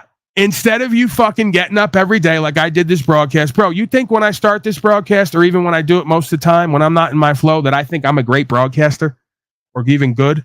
I just fucking do what I do, because I'm not even going to give myself the time to evaluate it. And I just know by showing up for me and others every day and doing it over and over again, that I'm going to get better at whatever the fuck I do, because that just has to be that way. If you fuck twice a day every day for 300 days straight, you're going to get real good at fucking. That's just what it is. So you take 2-3 hours a day, only sit with the pen and the pad, smoke some dope, listen to music, go over the news, whatever the fuck sparks your interest and inspiration, and channel that shit. And you're going to go to the next level, and you're going to get millions of fucking viewers, and people are going to buy your special, and you're going to be Brian O'Shea, whatever comedian. But guess what? Behind that is a motherfucker putting 2 to 3 to 5 to 8 hours a fucking day, 7 days a week, 500 days straight, because they really fucking love it. And because they know if they're not good at it, they're going to get good at it. And they're going to get to a point where someone's going to have to acknowledge them. Right? There's going to be no way out. You're going to have to let me in the conversation, because I'm relevant. Right? And that's the difference. Is most folks only go to a certain level. The real lucky ones, they get some success in their life by just being there and doing it to some degree. Right? Most people got to work. And that's the reality that most folks don't want to understand about success, because they want to see the finished product. They don't realize how much goes in behind the scenes and what it's going to take. And when they don't get the outcome that they think that they're going to have by doing the least or half-assing it, they quit, or they go on to something else, and they cycle and spiral. They don't say, I'm going to fucking double down. I'm going to put my all into this. I'm going to show myself and everybody else who and what I am and what I'm made of in this venue. I'm not accepting anything less. I'm going to get what's meant for me. That's the thing, man. If you want to be successful in life, in any venue, you got to be somebody who takes what the fuck you need in life. That's what I mean when I say that, right? I'm not talking about stealing and robbing. I'm talking about having that in you. If you want to call it an Irish fighting spirit, I guess. You got to have that thing in you that takes what the fuck you need in life and don't accept anything less. That's true self-worth. That's self-value. That's self-respect. That's self-care. Don't let them trick you out of position to think that that's just being unnice and unkind and unpolite. No, that's being resilient, having resolve, and that's a habit that leads to success. And guess what? It's lonely at the top, like they say, and you got to come back down the ladder at some point. But again, how many folks live life never really finding out what the fuck they're capable of, because their comfort zone is what essentially stopped them from truly living and going to the next level? Well, I just want to be comfortable. I want to have an extra 2-3 hours in my day to myself. I want to jerk off and talk to goofy bitches online and whatever the fuck else.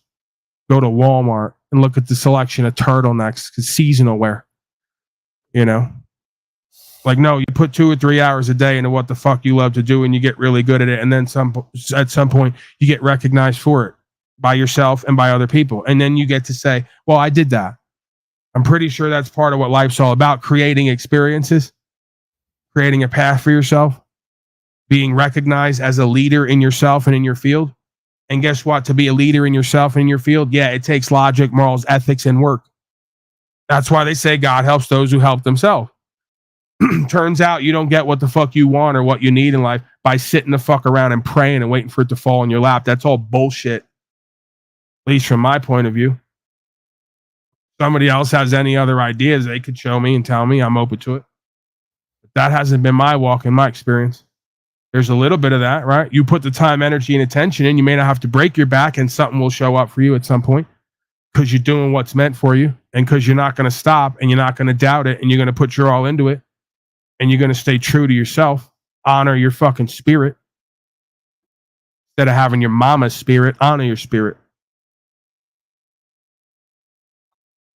Thoughts, Brian O'Shea, they'll say I'm sexist for that, but I'm talking to mostly men. This is like a man's group here, right? Not necessarily. Obviously, we welcome all people here, but obviously I haven't been the most savvy when it comes to speaking to women, they'll say. And I don't necessarily deny that. You know, I'm not going to be nice, kind, and polite. If I'm talking to a woman or a man, I'm going to address them as a grown being. And I'm going to say, take your fucking head out of your ass and realize this is what's going on. Look at the cause and effect and change your consciousness and change the outcome. I don't see any other way. What's coming to mind? What's in your heart? Yeah, you're dead on with the comedy. Yeah, man. If that's what I mean, all these things are in my head, but but you are helping me out. Because yeah, I was thinking the same thing with Nubs. Like, we could hold each other accountable. Like, cause I'm on a thing now. I'm not even smoking weed. I've been working hard. I've been working a lot. I took today off for some reason. I can make excuses or whatever, but I'm just thinking, like, dude, I'm just stacking shit. Like, whatever, man. I made like $2,500 in the last couple of weeks, but it's just like, what the fuck have I been doing the last few years, dude? I could just have so much fucking money, or whatever. If I was writing jokes, I could have so much material or whatever the fuck it is. Well, that's the thing, right? You're getting me inspired. I don't mean to cut you off because I should probably let you talk more, but you're getting it now is what it is. The 2-3 years is paying off, bro. You traveling without the license and having the experience with me, I'm hoping, I'm having faith, it's paying off for you, but you're going to have to keep that energy. You're going to have to stay hungry on some level, right? You're going to have to stay inspired and empowered. You can't get lazy and procrastinate, and you can't get distracted and unfocused. It's not about the money, bro. I can tell you're starting to get it because how I know you're getting it, I was worried at first because you said I could have so much money, and you said it again. But then you brought it to, but if I was doing comedy, I could have so much material. Exactly. It's not about the money. It's about the inspiration in spirit to get up and go. You need to get up and go in life, and you got to make something happen. There's 3 kind of people: people who watch things happen, wait for things to happen, and people who make fucking things happen. The same way with Jennifer was with me. I'm not saying she does it all the time, but at times when she gets out of her element, she don't know how to move on the fly. She's not used to that. That's my world. So we get kicked out of jail in the desert. We got to walk 2-3 miles to the gas station. We ain't got no money and no cards and nobody within 5 hours of us, and nobody's coming down to get us. So either we're going to sleep in the fucking parking lot or we got to make a move. Right? So right away, I start, I go, let's just go. Where's I start walking down the street and asking people, where's the closest gas station? Where's the closest? Down there. Okay, let's go. I get in the gas station. Hey, who's going to take me over here? Because I got to go over here. They kicked me out of jail down the road. I got nothing on me. We get to the house. I'll give you some cash. Sure enough. And I goes, where do you got to go? Okay. Because I said, I'll give you whatever it was, $150, $170, whatever, an Uber, whatever would probably cost around there to go an hour and a half, 2 hours away. So yeah, he said, all right, after work, let's go. Waited around an hour or two. He got ready and we took off. Went through the window, got the cash, gave it back to him. He bounced. I haven't seen him again. So that's the bottom line is, right, when you're moving on faith and trust and equity and you're doing the next right thing and you believe in yourself, something will show up. You put the time, energy, attention, and the work in, and something will show up. Most motherfuckers would have just sat down being kicked outside the doors and said, I can't get nowhere. Uber doesn't come here. That's where we're getting to. That's the world we're coming to. Uber doesn't come here. My mommy and daddy will have to come get me. You know, instead of making something happen on the fly. That's my world. That's the junkie world. That's where I learned that, right? Oddly enough, see, the crack is where the light enters. How did I learn equity, faith, and working in trust? The junkie world. Because you got to turn nothing into something. And oftentimes, you don't know where the fuck you're going to get your next whatever. So you got to work on the fly. And you got to learn to have faith in yourself. And you got to learn to work in trust with other people. Hey, you give me this, I'll give you back this, I'll take it over there, all the rest of it. I'm not telling folks to go become a junkie to learn this shit. I'm just saying that part of where I learned it from, early beginnings, was working on the street, having little to nothing other than the word, right? And of course, my word wasn't always, silver and gold, like I like to believe it is now. Maybe I'm delusional now, but I've always seen myself for who I was. I used to introduce myself. Hey, I'm a lying, cheating, low-life scumbag. I would tell people that. If you give me an opportunity, I will take something from you. And then I wonder why I didn't have too many people around me who weren't like me. So guess who congregated around me? Lying, cheating, low-life scumbags, right? There's no honor among thieves. And at some point, you start to realize with karma, what you put out is what you get back. So you stop lying, cheating, and stealing because it just fucks you at the end of the day, and you don't want to be around people like that.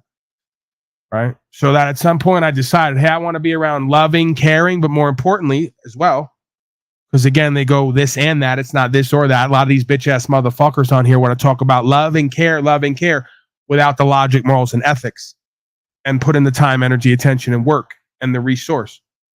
It's this and that. It's horse and carriage. You can't have one without the other. Love and marriage, right? Like they used to say. Go together like a horse and carriage, Brian O'Shea. What's the difference, love and marriage? You could have love all day. Marriage requires discipline, dedication. Marriage requires co-creation. Marriage requires partnership. Marriage requires equal compromise at times. Marriage requires 80-20 compromise at times. 100-0 compromise at times. Not all the time. That's called a burden. That's not a marriage. That's codependency, right? So we got to work each other. We got to level each other up. We got to co-create with each other. We got to take each other out of our own and each other's dysfunction and lack of empowerment, inspiration. If not, then it's a descending loop of codependency and disempowerment. That's just been my experience. So, yeah, you got to have habits that lead to success. And don't tell me all about motherfuckers working for money just because you're a lazy, procrastinating skunk and want to portray yourself as something equitable. It ain't about the money. The money ain't evil. It's the love of money that's evil.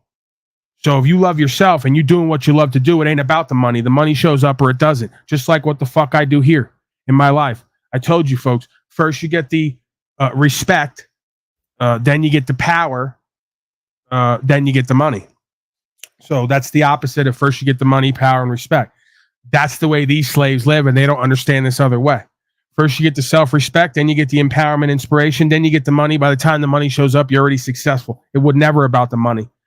It was about doing and being, because you know that you need that. You may not want that, but you know that you need that because that's the one thing you've been shying away from. Oftentimes, the thing we're the least comfortable with is the thing that we need the most. Go ask DeCastro and the rest of the bitch-ass motherfuckers who ran 1,000 miles in the other direction from me laying down my wisdom and understanding and experience and results, but they're too scared to fucking walk that path, so they keep failing and losing and call it winning. That doesn't work. You can't lose and fail and call it winning. It works with the dunces and the herd cattle crowd that you got corralled over there. Doesn't work with the rest of us who are really living it and have discernment. So, hey, you want to be surrounded by people like you? You like it, I love it. I get to be me and I get to be people like me. That's the benefit of living this way versus your way. I'd rather have 12 fucking disciples, one of them being a lying, cheating scum, and already know it and accept it, right? So to speak, I'm doing the parable. I'd rather have that than have thousands of fake-ass motherfuckers around me who aren't going to walk the actual path with me, who want to just clamor and give me empty promises and empty money. Not all money is good people. Not all people are good people. That's the thing. You folks got to learn to leave certain audience and certain money on the table. Because not all people is good people and not all money is good money. Not every view is a good view. Why do you think I chase so many people the fuck out of here if necessary? Because not every dollar is a good dollar. Not every view is a good view. What I do here, what I'm about, what I live, is for the few and far between. It's like the Marines. If you want to call this truthing, because I don't do labels and entitlements, that's all bullshit. You live the truth true enough, and that's that. There's no fucking banner. There's no movement. There's no collectivization in that. Right? You're united with God and the Spirit and the truth. There's no need to collectivize. You only commune. Community and communion happens with like minds and like spirits, kindred spirits, not with deviant, discordian slaves who can't get their own act together. Never going to happen. These pathetic folks still falsely empowered, codependent. If you get 10 loser failures in a room, does that produce any more success? No, you just got 10 times the loser failure dump. Come on, man. When in life did we find a motherfucker? I should pull up the video of the dude. He built a whole underground city himself. They got his name and everything. He built a whole underground city. And they can't even figure out who owns it and who doesn't because it's not technically. He built a whole, let me say it again. He built a whole underground city himself over the course of 30 years. He grew trees in an area where nothing else grows because he built the thing so low in the ground, it keeps it cool all year round. There's still to this day trees growing out of a deep hole in the ground, producing fruit and vegetables.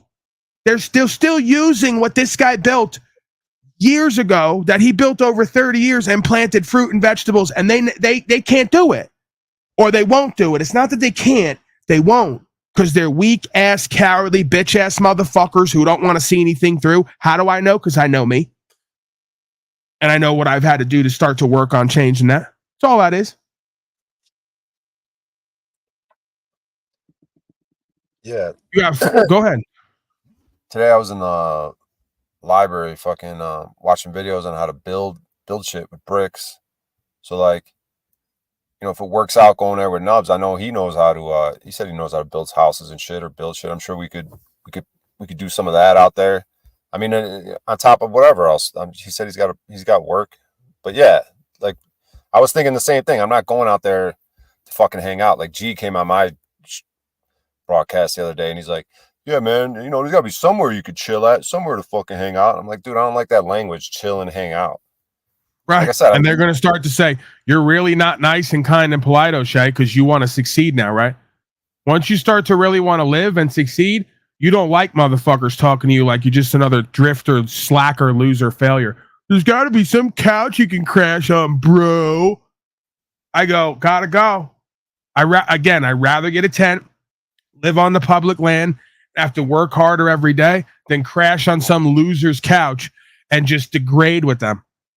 I'd rather live in a tent, work every day, come back to it when it's cool. You know, that's it. It's like, again, and you work your way up.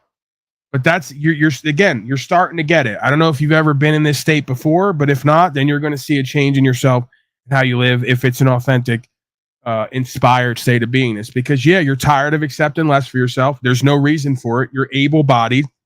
You got a mind and a heart. You're not a dumb guy by any means. And if you applied yourself to things and you stuck with it, and more importantly, were able to cultivate a inspired inner space, you're going to be successful and you're going to outcompete, so to speak, in a healthy way. Let's stop doing the whole competition's never a positive thing. Competition at one point is what got American true value and American standard, because we were competing against the world. Does anyone remember that? Those days? Anyone? The older folks, boomers, before you all ruined it? Remember that? American value, American standard, because we competed against the rest of the world and tried to be the best in everything we did, including rights, freedom, principles, and spiritual faith and the law. I don't mean to be like a one-trick pony here, but the cars, all the rest of it, right? And then something happened. Everyone got lazy and procrastinating, fat and duped out and complacent, and they're not hungry and inspired anymore. And everything's just kind of dropping in quality and ability to co-create. So, once you recognize that as a whole, you start to see that in yourself, and then you work day to day to practice being something different than that, right? And then you only co-create with folks who have those action steps and that experience. Because anything less, if you're dealing with other folks and they're not trying to walk this walk with you, they're going to be a source of disempowerment and detraction and distraction. And again, this is like somebody who's going to rehab. When you come out of rehab, they tell you no relationships with anybody with drugs and alcohol for at least a year and probably for the rest of your life. When I hear somebody has a drug and alcohol history, I immediately X them off of interactions, right? I'm not interacting with you, you know? And again, it's one thing, I don't like it, but it's one thing somebody, you know, like if you deal with Mexicans once or twice a year, they'll, you know, do some cocaine or something because it gets a little wild, whatever, how that works. Right? That's a cultural thing. I'm not into it. Pills and powders, I don't do it at this point. At one point, I'd do anything you put in front of me. I'm not doing nothing at this point. Maybe I'll take a mushroom here and there, you know? But when you meet people and they got regular drug and alcohol habits and histories and they're unproductive and they got a shitty view of themselves and they accept less for themselves everywhere in life and then call it something else, you get the fuck away from them quickly. And that's not being shallow, materialistic. That's not being narcissistic. That's being realistic. That's being practical. That's having wisdom and understanding to experience. That's knowing yourself and where you want to go and not accepting less. It's called priorities in life. As you start to grow up and mature, it would seem to me you start to reorder your fucking priorities. What's important to you? What's important for you to live the rest of your life and love your fate, right? And really be co-creative. Got the mushrooms. Hold on, Brian O'Shea. Take over. I got to look at something. All right. I don't know if Paul likes this. I'm going to microdose on fucking stream, dude. Who cares? It's a microdose, dude. This is healthy. This is healthy, dude. This isn't fucking tripping out and being a fucking scumbag. Dude, you just take a little fucking thing. Fucking, I don't know. That's a microdose right there, right? How much was that? That's not even 0.5. That's like 0.2 gram or something, dude. Everyone chill the fuck out. All right, now, Nubs, we're going to be building a fucking house. I'm going to get on the brick shit. Nubs, you better not be like, hey, dude, hit the fucking weed. Why not you hitting the weed? Shut the fuck up, dude. I'll fucking leave your place in 5 seconds, dude. I'm not going to be chilling out, hanging out, smoking fucking weed, trying to beat off together. You know what the fuck I'm saying. So, whatever, dude. My car might not even fucking make it there, dude. I might get arrested. At least I got fucking money to fucking pay for a couple tows, couple arrests on the way, if it happens. I gotta fucking not just fucking pay these tow fucking scumbags, dude. I gotta put up some sort of stance. I don't know if I have to wait that 21-day thing, dude. I don't know. We'll see. What are you talking about? Talking about driving a fucking Nubs' place, dude. And if I get pulled over, my car might not even make it, dude. But if I get arrested, you know what I mean? For no plates, no ID, not handing IDs, obstruction. And my car gets towed. I mean, at least I got money to fucking, like that emergency money you're talking about for a couple tows, a couple of arrests. I mean, I'm not going to pay for an arrest, but pay for tows maybe. But I fucking was a bitch, dude, last time, dude. I didn't put up no fucking fight, dude. You were trying to encourage me to put up some sort of fight. But these fucking lowlifes in chat, they're going through the neighbor's fucking field looking for cow patties to harvest mushrooms. You fucking hippies are out of control, man. They're trespassing on private property looking for cow shit to get mushrooms. You so fucking lazy they can't grow their. You get legal spores online, I'm pretty sure, and you just inject them and grow them. I mean, it's easier said than done because mushrooms is you got to have a sterile environment, supposedly, while it grows in shit, though, right? But if you're gonna grow them, I guess indoors or at the house, you got to watch to not mix molds and cultures, however that works. Is what I'm told, right? I don't do it. I don't, I don't need to. Yeah, I was investigating that shit, how to grow them on Reddit. I got Reddit shrooms, fucking people helping each other grow them and shit. Yeah, all this stuff can be improved, man. Like we're talking about, dude. That's where it all starts, is the work ethic, the back to the land shit. I mean, this shit can be turned around, and probably quicker than if these motherfuckers would just join us. Or, I mean, I know I'm not always on this path, but I am currently on it. So Like you said, have I done it before? Yeah, but it's brief. Like, you know, whatever it is, you know. Doesn't matter. At the end of the day, you got what the fuck you needed out of it, and you get to continue if you wish. If not, that's your choice. But you obviously got inspired. You obviously feel like you have your power back in a sense and ability to choose. That's the main reason that I tell folks to do this. Not only because it's true and it's right, and if not, we're going into slavery and genocide, but because by doing this, it becomes a coming of age, rites of passage type of deal where you start to get more power and inspiration back in your life to do other things. It's a life force thing, right? It's a completion thing. It's an actualization, realization thing. You know, it's kind of hard to completely understand or explain unless you are living it, but it seems to be part of a process, right? It's a process that I believe the shaitan, the deceiver element of our consciousness has manifested these systems to keep us from going to a certain level in our actualization or realization, right? It's a inwoven impediment, if you will, to a truly empowered spirit, which we call inspiration. It seeks to destroy the Holy Spirit, so to speak, and to bring in this sterilized sort of robotic, rigid programming that uses you and then casts you out, you know, to feed its system.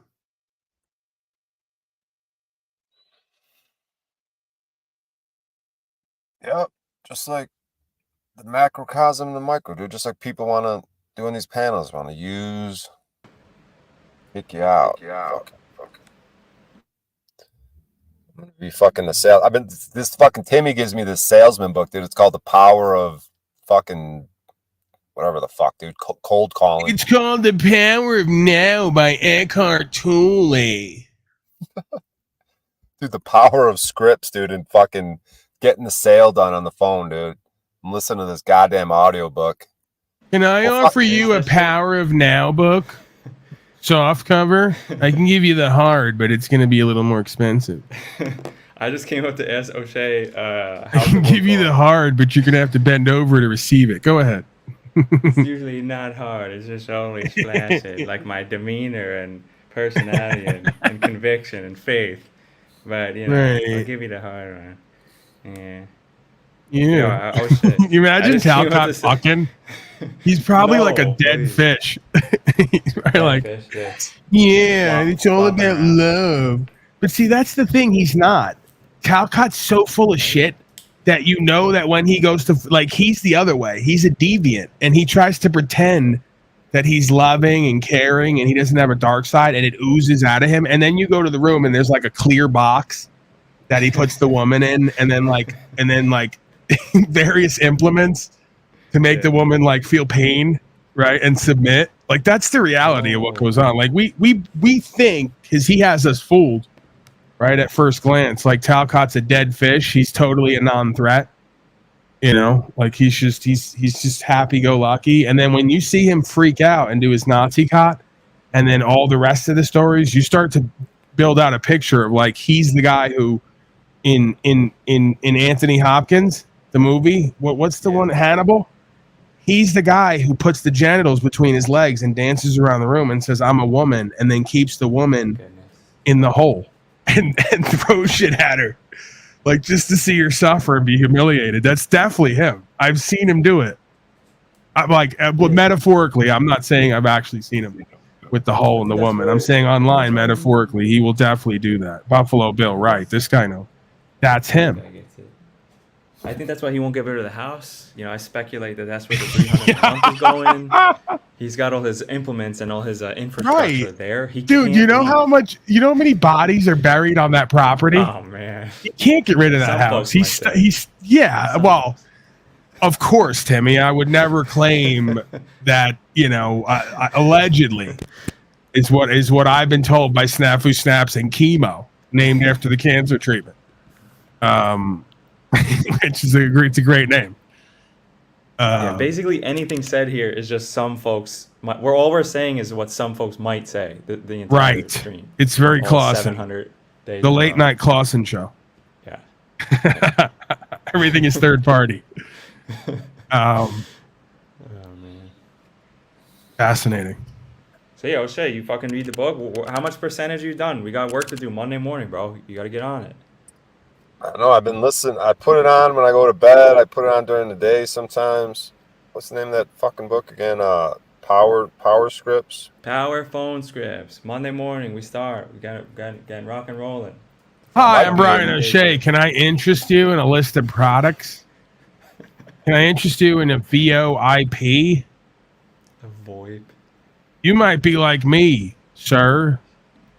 Extremely motivated and ambitious to masturbate and watch porn online, and you may not want that to be in your history, and you may not want like Optimum. Are you aware Optimum is watching you watch porn and making judgments about you? There's an Indian man at Optimum, and he thinks you're very disgusting pig. Very disgusting. He's watching you. Yeah, so Penis, like when you steal from the store. See him? What's Yeah. your penis fucking up? So like I and Brian O'Shea have a VoIP that I'm going to sell you to like not be tracked and traced. It's going to say that you live in the Philippines next to Timmy. Timmy's going to get Timmy's going to take the hit for this, whatever your browser viewing pleasures are. Yeah. Yeah. You're selling VoIP, Timmy, with O'Shea? No, we're selling basically a system for folks' businesses, like business folks. So we're not just selling like hawking like insurance to granny, through the phone book. We got an actual like decent product for a specific market. It's gonna be good. O'Shea's gonna be good. Yeah. Maybe we'll even live stream some of it. That might actually be fun. Well, there you go. Now you're fucking thinking. Yeah. That's a bit and a half. We get Brian O'Shea on the phone and we live stream. You got to make them aware though. Hey, you're on a recorded line for training purposes. Please be aware that you're on a recorded line for training purposes, and then you go right into it. Yeah, I mean, it's not gonna be. It can't be comedy too much though. We gotta get to business though. So. No, the comedy is watching Brian O'Shea work. It's funny enough. We don't have to add anything into it. He's just cold calling people. That's great. O'Shea, we can do we should do some of it live. That would be fun. That would be fun actually. What do you think of that? Let's do a simulation right now, like they do on all the big channels. O'Shea, sell me this pen right now. Hold on. Here's I got a pen right here. There you go. Timmy's always prepared. See, that's why he's Timmy the Jew, the accountant. Go ahead, O'Shea. Sell me this fucking pen right now, like they do on Grant Pardone. Grant Pardone? What the fuck's his name? Who gives a fuck? Pardone. That douchebag. That asshole. Yeah, that guy's an asshole. They're all assholes. They're all jerk-offs. I want nothing to do with them. All right, Paul, we're getting back to the old school values, right? Where motherfuckers write letters, write shit down. You need a quality pen. This motherfucker is revolutionary. Dude, I got a fucking laptop right here. What the fuck do I need a pen for? Yeah, the laptop. I got a phone. I got a phone with notes. Yes. What? I'm trying now. The yes is great. I love it. I love that emotional. Like, okay, let's go, O'Shea Carbone. Yeah, we're going back to the future. So remember with the quills, the little guy with the ink, he dip it in the ink, the little quill. Well, that's what this motherfucker is. The new 2024 quill, modern, write shit. You got to get back to old school values, writing stuff down, working in the fields. Quit your little typing, I'm Mr. Typing female secretary. No, you're a man. You write letters like they used to sign the goddamn Declaration of Independence with a quill and a feather. You know what I'm saying? Back to real values. This pen, yes, $200, big fucking deal, dude. You're moving and shaking. You're the man. You're a celebrity now. A celebrity needs a good pen to write to his fans, to show love and appreciation. You understand what I'm saying here? Whoa, I didn't know I was full screen. You gonna buy the fucking pen or not? That's it. I used to fucking, dude, you asked earlier when I was doing good. I used to work at this travel agency, dude. I was a top dog, dude, when I had some work ethic. No one won anything, dude. Any incentive. I always won that shit. Yeah, I already left. I don't know why you're still talking. You're still going on and on and on. I don't want the pen, and you're annoying me, so I left. He's at the Timmy left as well. Please, sir. He came back to get you, but he was... Yeah. He just kept going on and on. Well, whatever. What? What? What? Go ahead. You got. What do you mean? What? I don't want the pen. What don't you like about the pen? I don't like you. It's not about the pen. If I liked you more and what you were doing, I might even just buy the pen. It's like you want to sell the pen instead of sell yourself. That's rule number one of sales. You got to sell yourself. All right. What could I do to be more likable in your eyes? Blow me. Sir. Brian's got a quota to hit, so sometimes you might have to call the customer. Hey, where you at? I might have to roll over and see where you're at. I gotta hit this fucking quota. Otherwise, Timmy's gonna beat me. Try to sell yourself, and then maybe I'll just buy the pen because I already have a pen probably somewhere. I'm sure. I'm really just investing in you. All right. You want to buy me like a slave one day? All right. I'm gonna go get trained you up. smell like urine. I think I'm done here. All right. You don't want to buy me. You don't want to buy the pen. What do you want to buy? Just say, listen, I'm poor, That's I'm a broke, good question. I'm living in my car, but I see a way out. And the way out is this pen right here. You, today, are going to invest in this pen. And by investing in this pen, you invest in the rest of my life. And you give me a shot at being part of the American dream. Like all of us want. Or just, hey, buy this pen and I'll get off your lawn smelling like piss. Or buy this pen and I'll blow you. I mean, that's it. That's pretty much your option. It's like, do you want speech A? Timmy, write up speech A and B and just present it to Mr. O'Shea. Just give the first one there and then the second one, and he can choose which. We're learning here. Yeah. Training. It's a training program.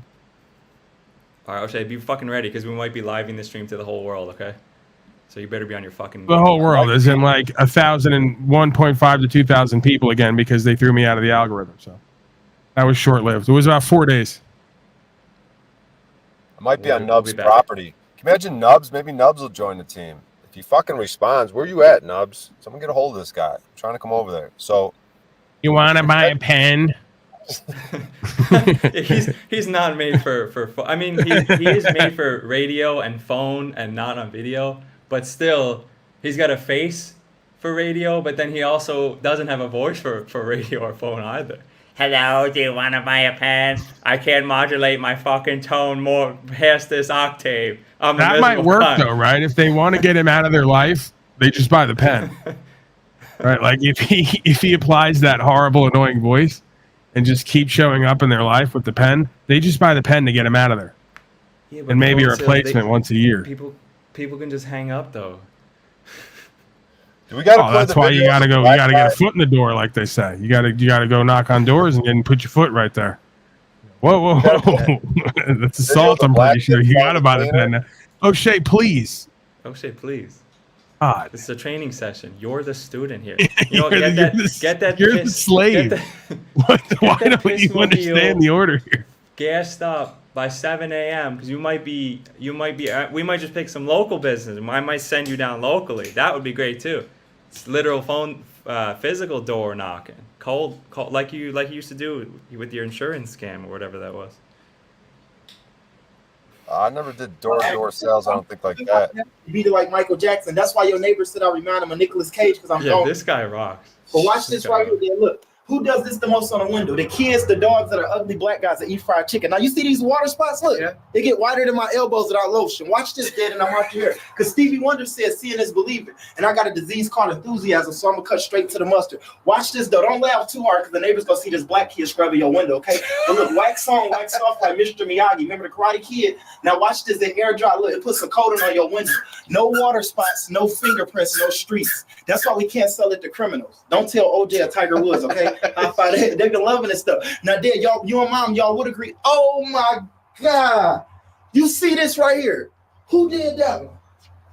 Who did that? Okay, watch this. Now, my mom said if it's darker than me and it don't pay the bills, it shouldn't be there, right? God bless you. Now, look, this right here, we just upgraded like Beyonce. This is our new surfactant. Hold this and watch this because this should be the main reason why you get the HBO special. You know what HBO means? No. You get to help a brother out.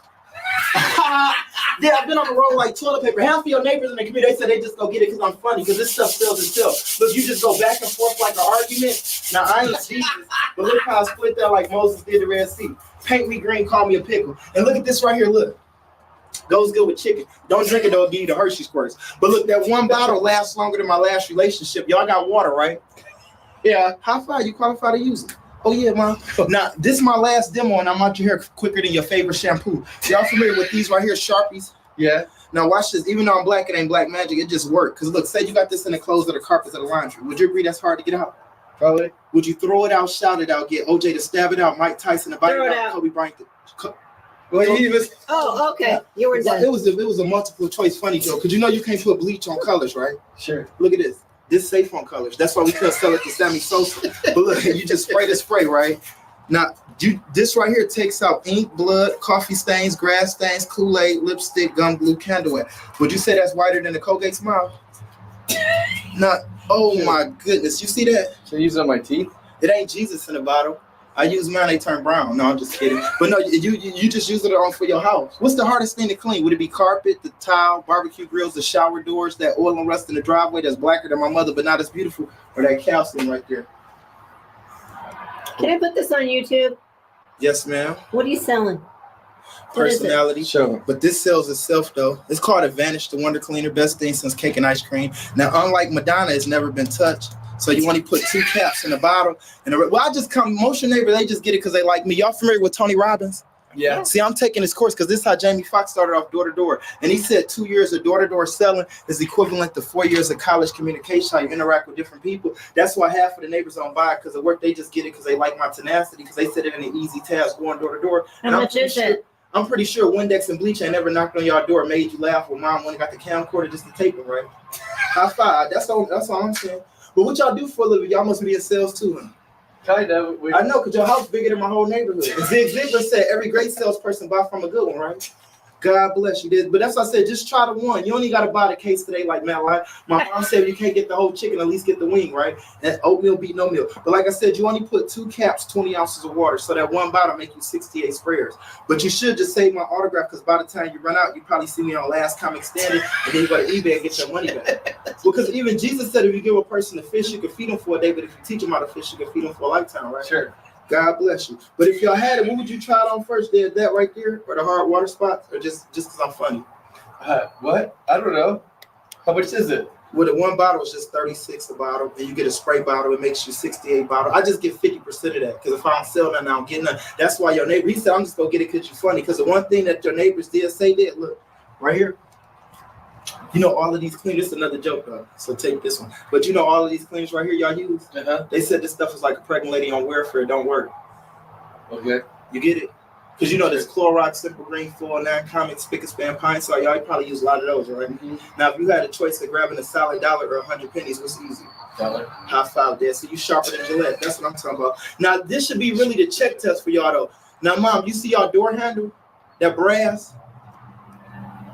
Oh my God, pull the door. Watch this. This should be the main reason why y'all get to get rid of me special. All right. Can you sell it for $30? I'll get fired right now. But what you can do, Mom, you can write this off for fundraising, though. That's what most of your neighbors can do. What? You get the Was right. that a yes?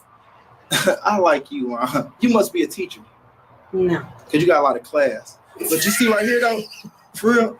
No, you get to write it off, though. That's why a lot of your neighbors don't do it from their pocket. They do it from their heart. But I'll tell you what I can do. If y'all get the one bottle, I'm going to throw in a free Mary Kay, Christian Dior, Calvin Klein, Louis Vuitton spray bottle to go with it. But this should be the check test, though. You see this brass right here? Now, I'm going to be on. When the last time y'all seen this look shiny like a baby honey? When y'all first bought the house? God bless you. Watch this right here. Now, it's so old. I know. Now it's about to be brand new. It's going to go from 79 to 2010. Look at that. Oh, my goodness. That's worth the bottle right there. Off the door. Yeah, it won't. Don't. All right, I'm gonna leave it there. O'Shea, you got your slaves in your chat. You got to get rid of them, man. You got to be moderating. All right, give me a final word. I'm out of here. I got other shit that I gotta tighten up on, take care of over here, and we'll be back at it tomorrow. Yeah, hell yeah. Nubs, where the fuck are you, dude? Doesn't matter. I'm fucking doing it in Denver. Doesn't fucking matter, dude. I'm not hanging and chilling. Fucking selling myself. Good work, Paul. Thank you for the motivation, facilitation, inspiration. And Crow 777, come on, man. Rose and Jason. I love you guys, but you guys, I don't like what the fuck you do. Like Paul says, you know what I mean? Do better. Fucking learn from me, dude. The scumbag in the car. The fuck, dude. All right. I'm out of here. Thank you, guys. I'll see you later. All right, I'll see you later, O'Shea. Bye. All right, folks, I'm out of here. I'll be back tomorrow. Who knows what time? Thank you to contributors and supporters, as always. And blessings to all, even the haters. I'm out of here. Say goodnight to the bad guy. It's not about an uprising. You're not getting it. There's no uprising. I'm way quieter there than I am here. I'm not dealing with a bunch of incompetent, incapable infidels. They're just corrupt. And they know who to be corrupt with and who not. I'm passionate about the truth. I'm confident in my knowledge of self, if nothing else, and my ability to convey that. Full stop. Nothing before or after. I'm not interested in what legal and illegal is. I'm not a member of the legal society. I'm not even a member of the law society. There's two of them for a reason. I uphold the law. I'm not interested in legal policy and code.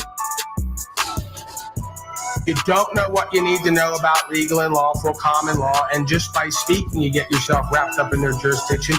The common law is still the foundational law of the land, and it's based on universal law, and it's codified in the contract you call the Constitution, and enumerated, delineated into two jurisdictions: protected class and privileged class, private and public. That's all I need to know. I'm a very simple man. You swear in a Bible at court for a reason. That must mean the original law is within that Bible.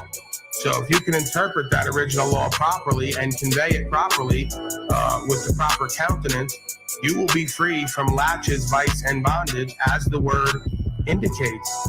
I'm not going to sit here undoing you from your worldly left brain, mind, and heart control, because you don't understand the right brain intuitive concepts of life. You don't understand the metaphysical concepts of life. You don't understand the ideologies and philosophies that are the precepts of this system. I'll go back to the Tao before courts ever existed. A man's own thoughts unguarded are his own worst enemy until conquered. Then a man's own thoughts are his best friend, can help him more than even his own mother and father can. All you understand is worldly power, value, and systems. You don't understand the inherent hierarchical power and value systems that give way to everything that we see and experience here. You're lost, broken, confused, projecting onto me, and I'm having to be your daddy to explain how the universe and its laws work, and you're not even paying me, nor are you thanking me. You're hating on me while asking me to do it. It's bizarre. Yes, the words mean something, and the position means something, and the status means something, and you just don't get how it all comes together and how it works. I do, though. You don't. And that's where we're going to let it lie. You claim you do. I claim you don't. I'm laying out my understanding. You're not laying out yours beyond what they've told you. And we're going to let it lie there, and the people can make up their mind like they always do. Do you want me to lay mine out? I will. Sure, go ahead. I'm sure I've never heard it before. No, I can see. That's why it doesn't, nobody's helped by I know how being a defendant is, and I know that there's a difference between law on the books that the guys with guns hold you to, and philosophy. You are accountable to them, because if not, they'll just come with guns and get you. So the fact that you don't understand what that means, yet that is the window into how this all works, is really not my problem. I can't understand it for you.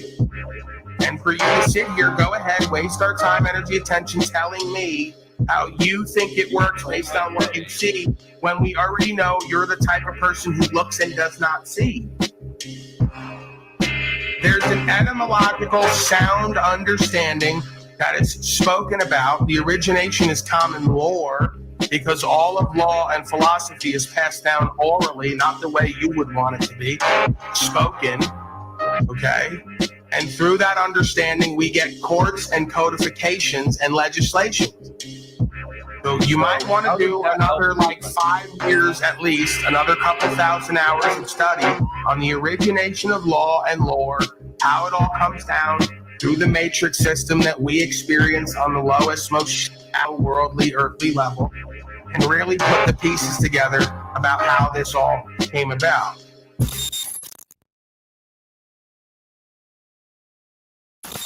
I'm telling you simply, I have a conviction in my heart. I'm gonna do whatever the fuck I want. Come get me and do your worst. What don't you get about that?